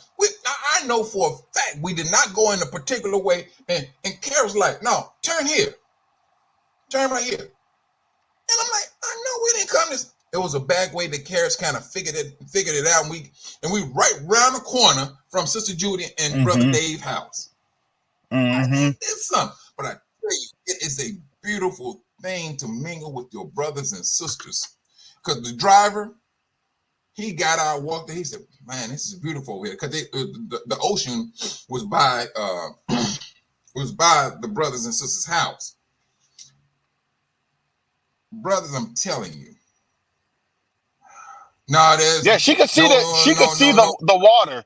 Let me tell you this, family. She could see the water, and she kept her windows open to get the breeze. It was just a continual breeze. We was at Sister Rosemary's house. Wow. Wow. Man. If you drink, and we was drinking wine, I could have fell asleep. Because the breeze is coming and we looking at the ocean at the same time. Yeah, that breeze just knocks you out. It just, I don't know what it does, but I just get knocked out. That thing just give me a blanket. Give me a pillow and a blanket. I can sleep here all day. But these are the things that this country do not want you to know about our brothers and sisters there. And the businesses that you can go there, start, not to get on top of somebody, but to help your brothers and sisters at the same time. And we all will end up eating at the same time. Don't want to tell you that. There's so many, so many different business ventures that you can get into. Because now, I don't want us to think that we can't do something. We can do it. What? Look at the United States. That right there says it all. Who built this? Slaves, descendants of slaves. We did that. The traffic light, we did that. And the internet, we did this. The cell phone, we did this. The online medical doctor interview and stuff, a black man did that stuff. But then they're not gonna push us out there in the forefront, but they will steal it from you. They will steal. Now they known for stealing. But now imagine your gifts that God given you to use on the continent. We will be a force to be reckoned with. This is what these leaders are looking at. Not just here in the United States. You're talking about brothers and sisters in the UK. They have pretty much the same education we have. And imagine if we all just end up back in Africa. Man, what?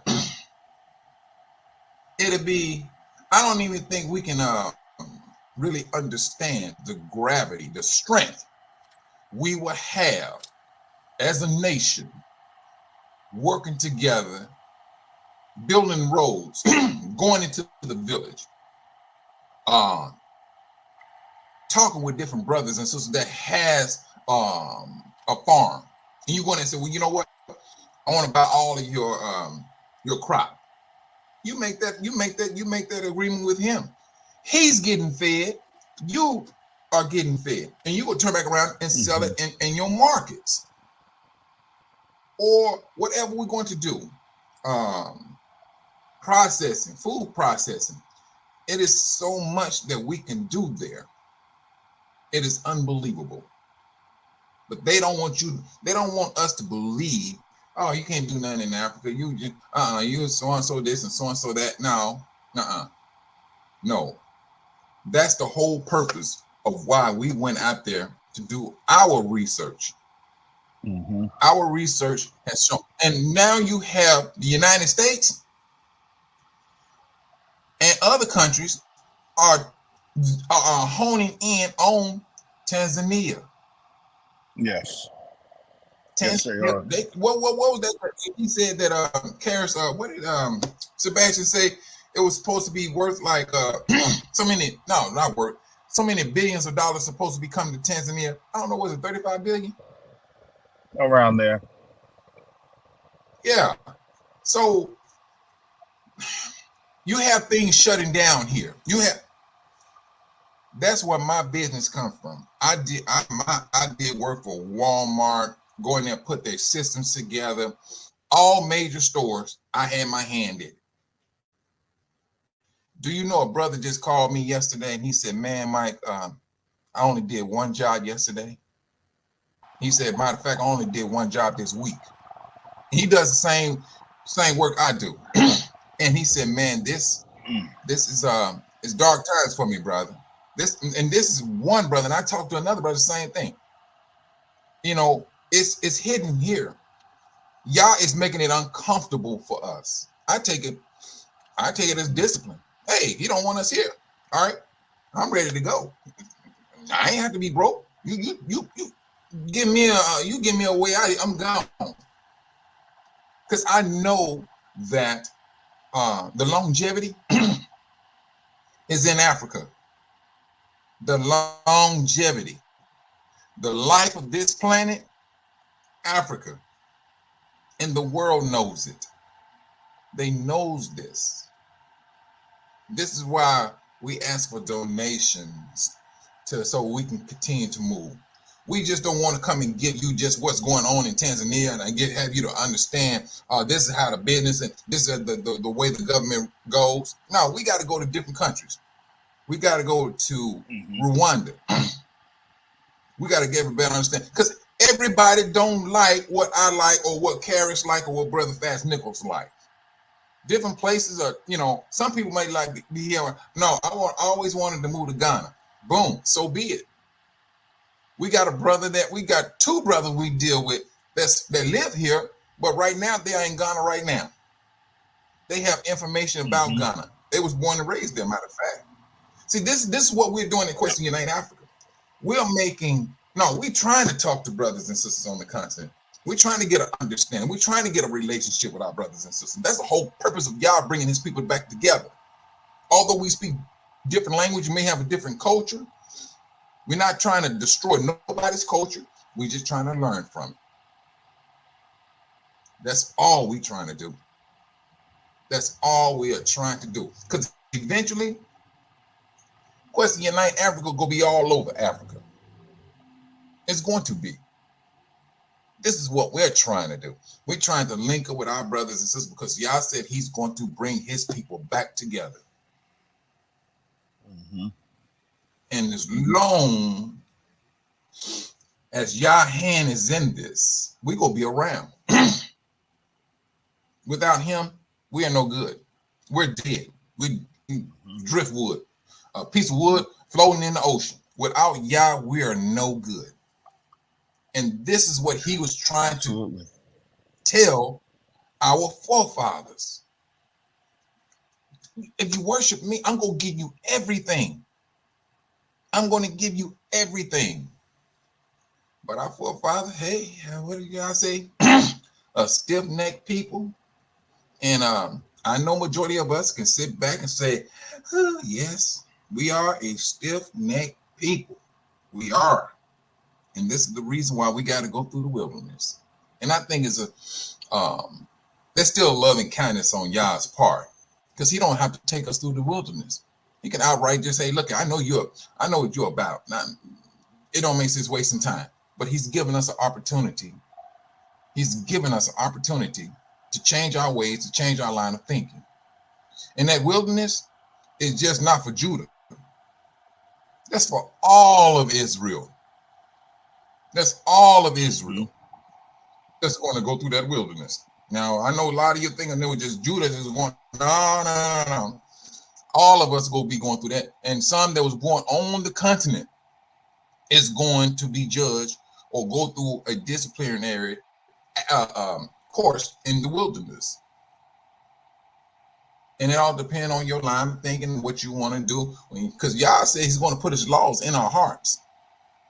But if it's in your, if the laws are in your heart and you fall away from his laws with which he put in your heart, you killed yourself. And now, instead of us getting judged as a nation, this is the time where we go be judged individually. Individually. That's the beauty of it. When back in biblical time, if somebody like when Achan did what he did, the whole camp they suffered. They lost that war and everything. They were like, wait a minute. Joshua was like, wait a minute, this is not right. Somebody sinned.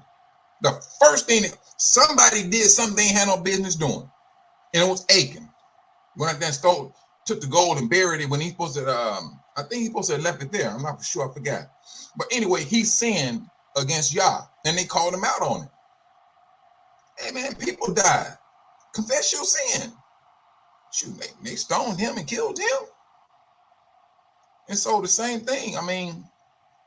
But this time it's going to be different. It's going to be individual.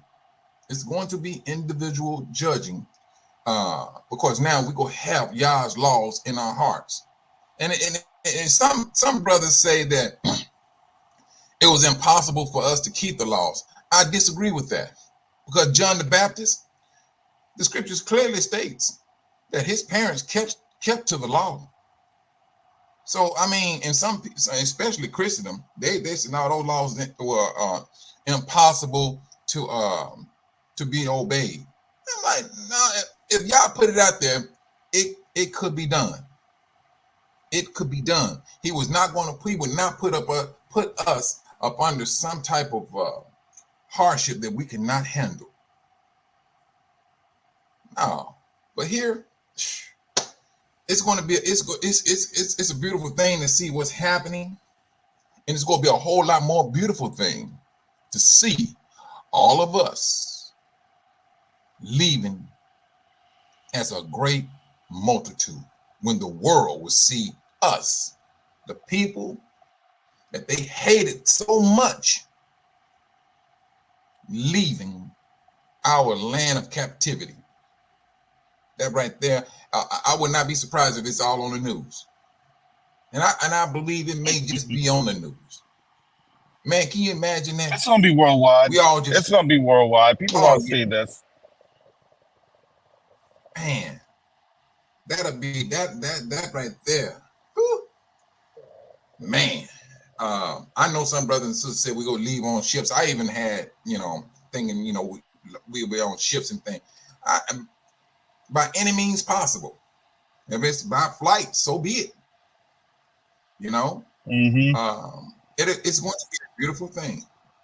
It's going to be a beautiful situation for us. And just to, when y'all said, hey, we're going to be coming there weeping and crying, whoo, yeah, that's going to be something else. Yes, you will be giving up. We gonna be praising y'all like we done lost our. We gonna be praying him, praising him like we lost our minds to see Hallelujah.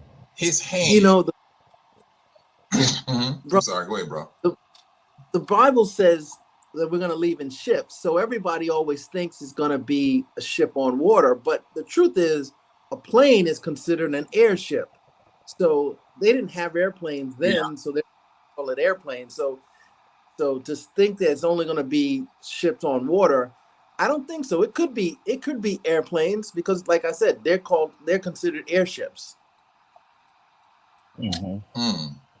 Well, then it say like those that I don't have the scripture in front of me. It says think the doves, right, that land upon those that land upon the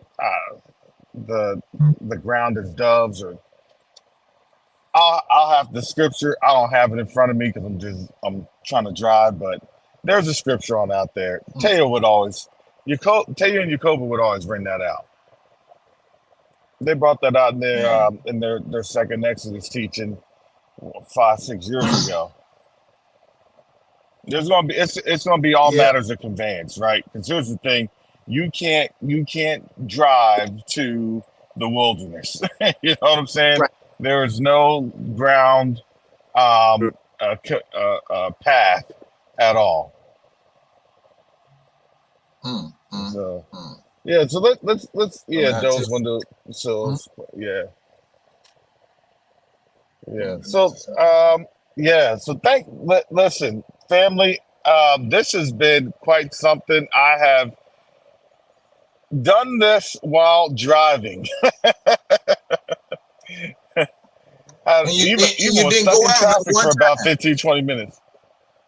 No, I'm actually pretty good. I thought I was going to be on out here in a little bit. Yeah, so no, this is actually a blessing. And you haven't left. So yeah. Well, I think I haven't even left out of Florida yet. You ain't left out of Florida. How long you been driving? How far is Virginia now, from almost you? Like 12 hours.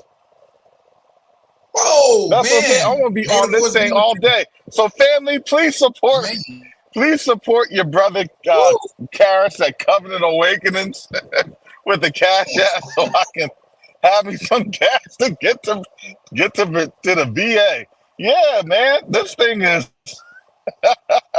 So now I'm about to hit I-10 on, and I hate this one because they stop out like a mile before you got to get on I-10 at 301. Man, it's so bad.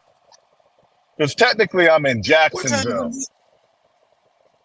What time do you leave out, Yeah, bro? I'm in Jayville. I left out at 6. I left out at 6. 6 o'clock in the morning this morning. Man, you should have left out at 3. Yeah, no. It's a 12-hour trip. Woo. Man. Yeah. What yeah. And I got it. Is that near Richmond? Is it near Northern Virginia? What part? It's Richmond. Yeah, it's Richmond. And I gotta cut over this traffic and pray that nobody tries to road rage me because I surely did not stay the line behind for that mile. Oh man. Father, give me favor.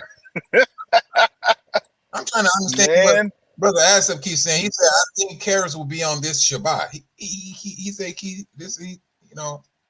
what do you mean, bro? What do you mean Karis will be on this Shabbat? What you know what you mean, Karis? I don't know. I'm just trying to not get hit by a semi truck and run some red lights. I done ran this red light. Whatever. Mm. Make sure ain't no camera behind That's how it goes sometimes. That's how it goes sometimes. I done told on myself. you, man. So I'm just trying. These lights here are just ridiculous because they don't even give you any time to just like. It's raining on out. It's slick. Like, nah, I wasn't gonna stop and go crazy. Nah, I'm good. But that's the Yeah. one intersection I hate is I-10 and 301. That is the one intersection I hate. And I hit I-10 and it is raining. Oh my goodness, family. Oh, Karis, what's the weather like going to be up in Virginia for you right there? it's gonna be cold. It's gonna be like in the 50s, but it's gonna be sunny. Okay. I think 50s and 60s is sunny. So yeah, not too bad. Not too bad. Wow. Yeah, but no, I'm still about I'm still about like a good 30, 40 minutes away from Jacksonville. So Jacksonville and like Duval County, Jacksonville is literally by land the biggest city in the state of Florida, land mass. And I think one of the biggest cities in the South besides Atlanta, land mass. So yeah. So once you So get now to I'm just trying to. you're going to take 95 straight up then. Yeah, I'm gonna hit the ring. I'm not gonna. Yeah, I gotta hit to like 295 north and go from there. Yeah, I hit that ring but but then I have to hit like Amelia Island and Ferdinand and all the other good stuff. It's still I'm still like I'm still like a good hour away from Georgia, from the Georgia line. Even in Jacksonville, I'm still an hour away from the Georgia line. Yeah, it's Wow. crazy. Good night.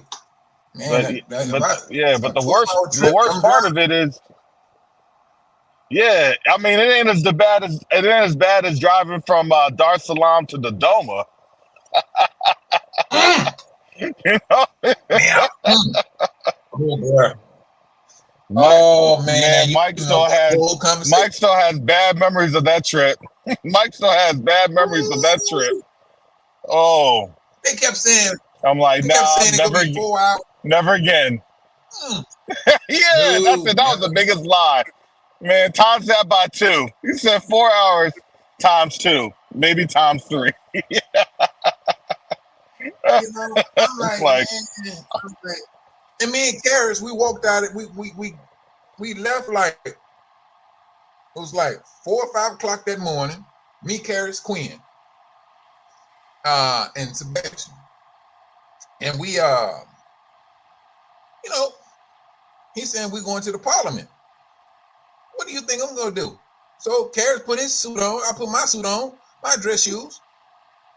But he Sebastian came out with some casual clothes on. I'm like, wait a minute, man. Okay. yeah. Yep. Like, yeah, well, we were sitting in the car with our dress clothes on for like 10 hours. And 10 you talk hours, about family. That was so. Yeah. Oh my! Oh, I have a little blazer on and everything. I said, this. Sebastian here was just messing with us. I said, Sebastian here was just messing with us. Oh my! All throughout the countryside like, too. And let me tell you, they don't be running that AC. They do not be running that AC. No. Oh my God, that was pretty bad.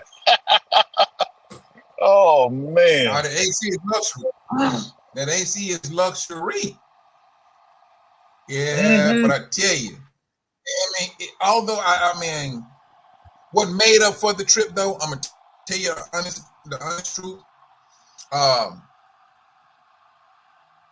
those hold on,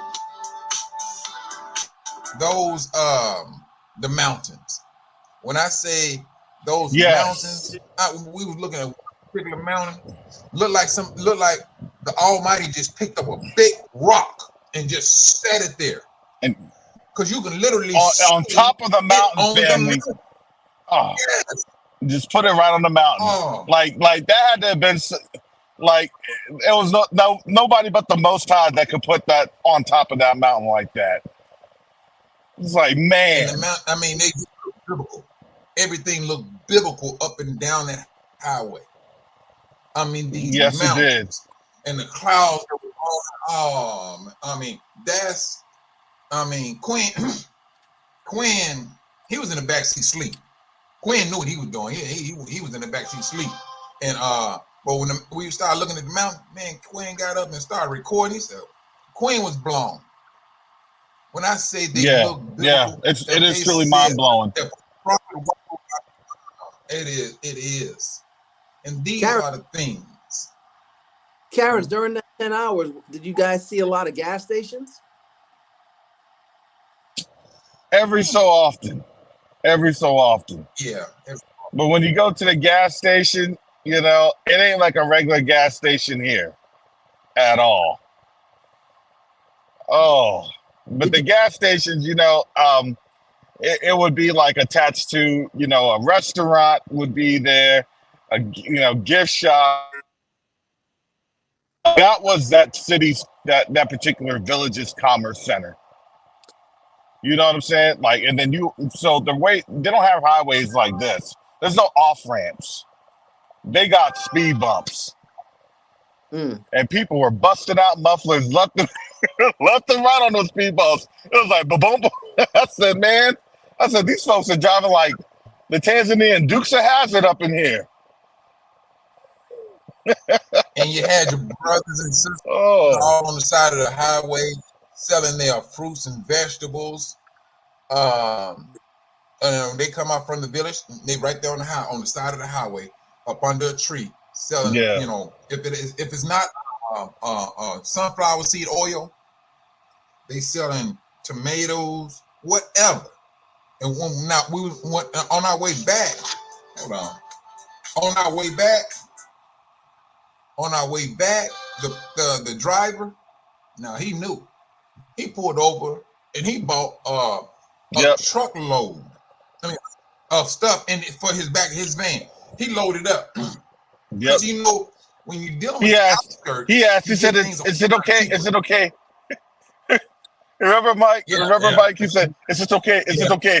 I was like, yeah, go ahead. So but those fruits and vegetables were very fresh looking, and I'm telling you, you could smell how fresh they were. And honestly, because you could smell how fresh they were, it was making me hungry, because I'm like, man, you can smell it. You can smell it, and I was like, wow. Natural things. Oh my goodness! When you eat for a week there, you're gonna lose at least 2 inches off the top. Obviously, yeah. You're going to. Off the top, you're gonna lose at least 2 inches. We stopped off at the gas station, and there was a restaurant there. Karras had just, not too long had his surgery on his, nasal, and we was eating some soup. Oh man, that thing tore my sinuses up. My eyes were all watering. But he was breathing like a newborn baby. He was breathing my eyes baby.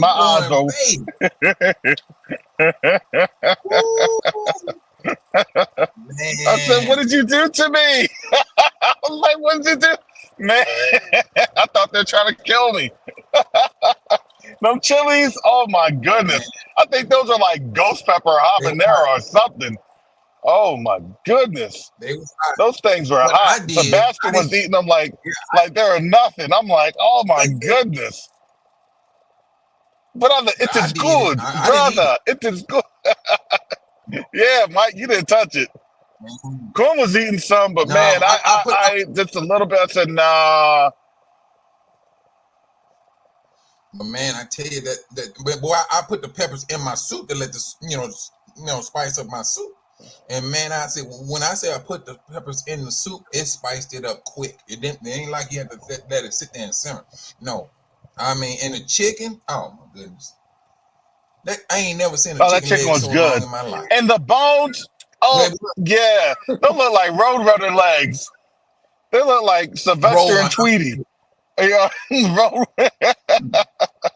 Yeah. Oh my goodness. I mean, I was like, wow, man. And I mean, the brothers and sisters there that was working in the restaurant, they come and serve you and everything about them. They tried their best to maintain a professional way of serving you. No matter where you went to, they try to maintain a professional service attitude. And that's what they did. And I mean, they knew that we was from America and everything, but when we tipped them, oh man, good night. Oh, you know what? I wish I just wish that, because I wasn't thinking when we tipped them that I use cash, American money, and so when we did that, and they're like, a 20 was like what? It's like a 20 is. That's a day's. That's a week's wage, 40, Mike. You were giving people weeks' wages, right? That's 40,000. I'm surprised they didn't. Yeah, I'm surprised they didn't quit in the middle of their shift. They're like, I'm done for the week. But I mean, man, when you go, I mean, right now we still doing what we need to do there in Tanzania. But I tell you, once this exodus is more so in play, when I say more so, when you go, you hearing about brothers and sisters moving to Africa, yeah, it is in play. But when it's more of a what's the word? When it's gaining more traction, when the world is starting to know this a whole lot more. Yes, because you got some brothers and sisters that they don't move to the country. That sister we talked to, she never liked the city when she was living here in the United States. She had her house built in the country. In the country, she had a house built in the country. Period. And so, and you could see all the custom building that she put in. Nice, decorative lights, drop lights, like the pendulum, pendant style ones. You can see the crown molding. You can see how the window. It was very beautiful. And things of that nature. What would cost around even now in today's dollars, like 1.5 million. It's only about 70 to 80,000 US dollars, and all her stuff was. Yeah, it's amazing, family. It's amazing, family. It is. And I tell you, I mean, well, we may some of the stuff that we have on film and things of that nature, but it's a different story when you there and you seeing it. And for the brothers and sisters, I mean, for us here, and if you ever get a chance to go there, you see brothers and sisters working in the restaurants. One brother I ran up on, he and they'll tell you what they make and all that. And this brother had to be in his 50s. He'd been working at that restaurant for 13 years. I'm like, okay. I'm like, well, why you been here 13 years, bro?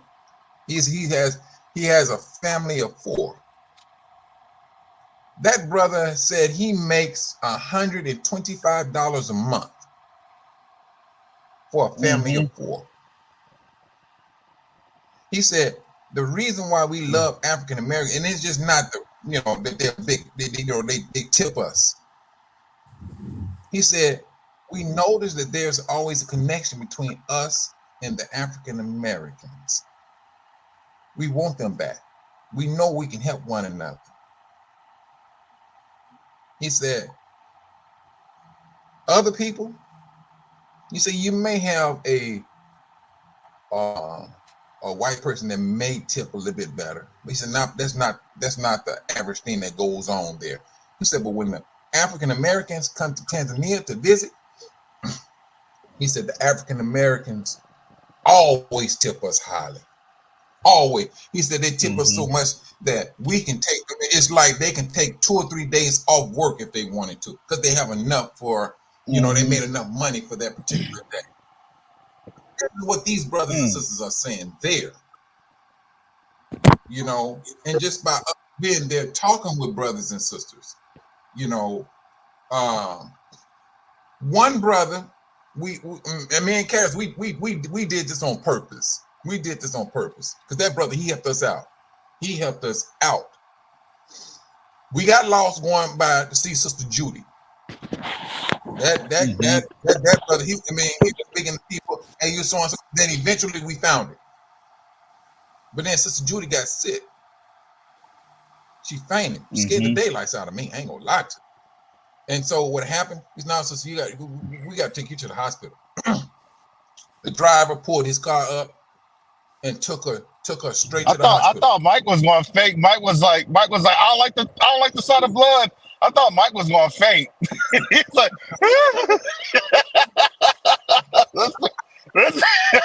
this man was making some noises. Man. Calm down, Mike. Somebody give Mike some fan. Mike a fan and some water. We're gonna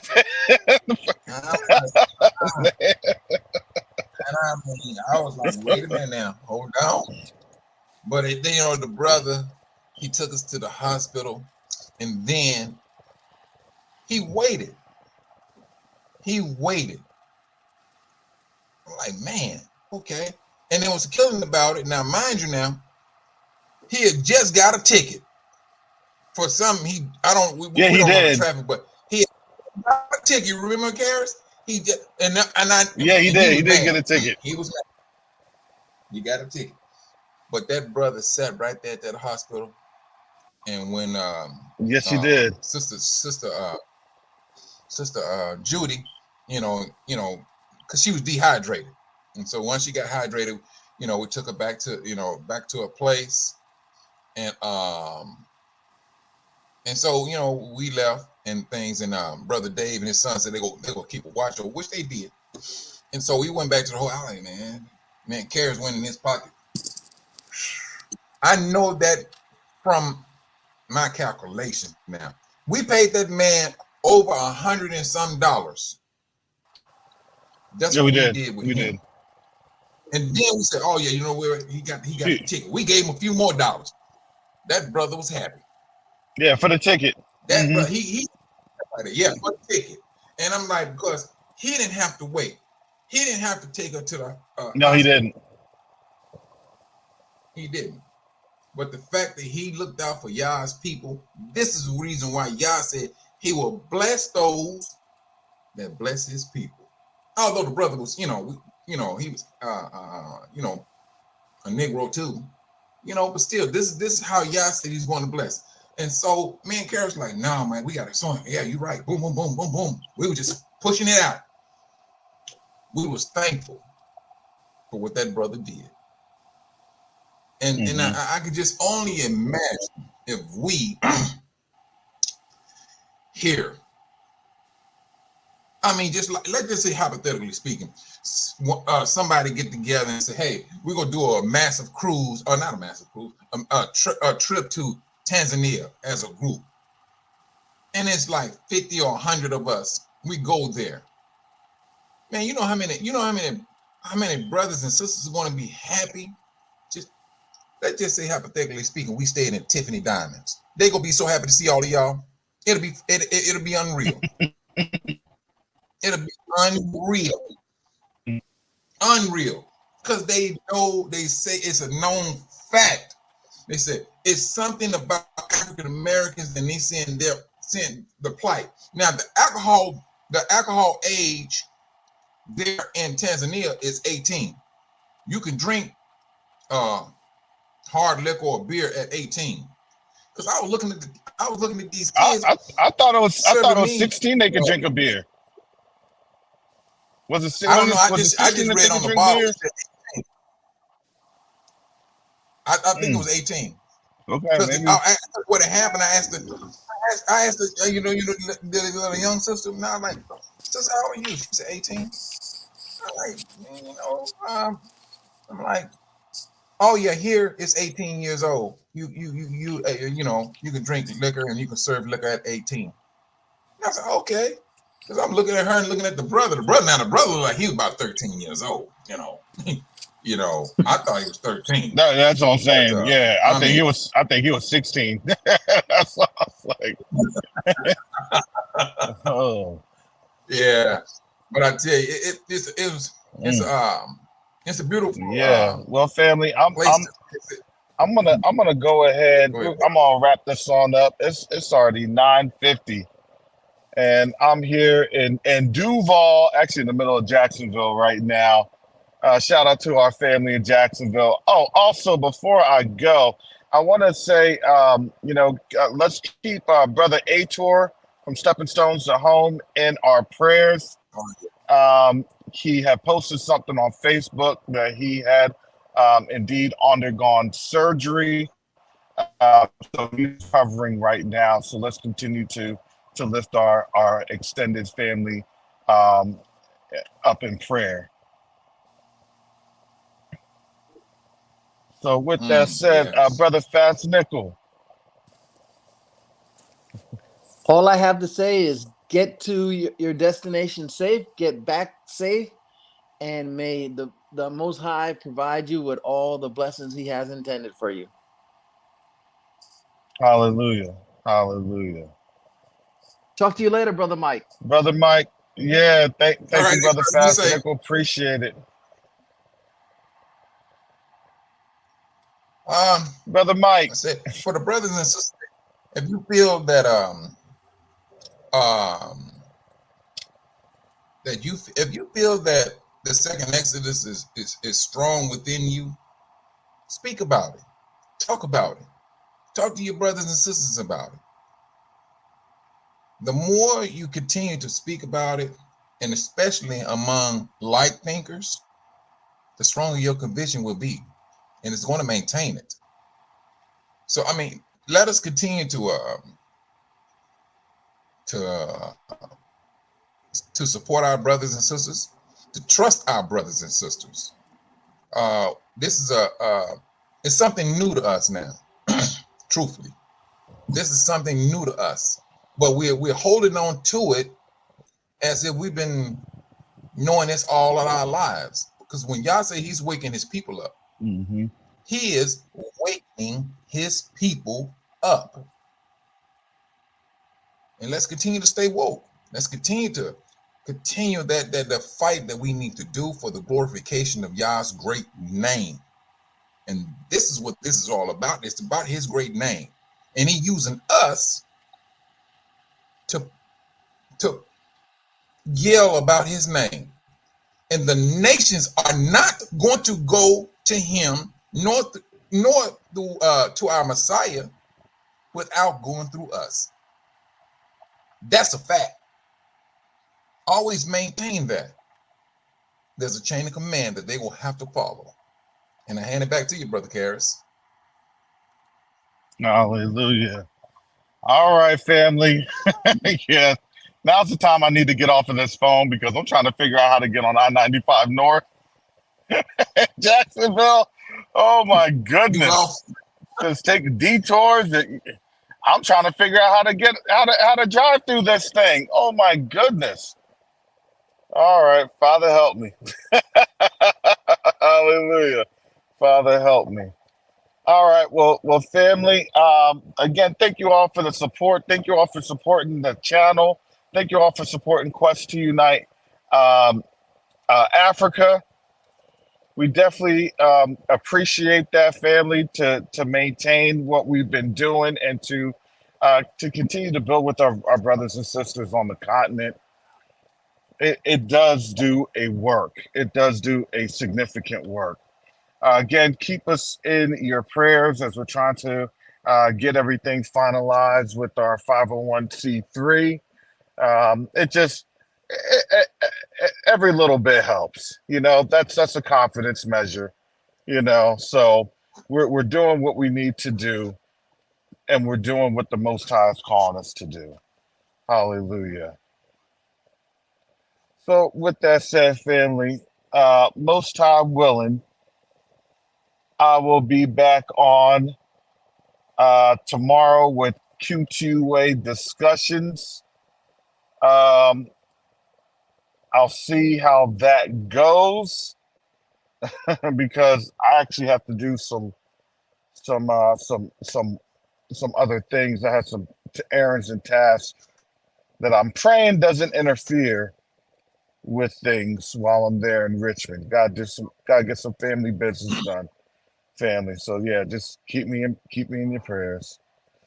So with that said, as I'm trying to make it through these detours here to get on the I-95 north. Till next time, family, shalom, salama, siemi, shalom. Peace and blessings. Yashara.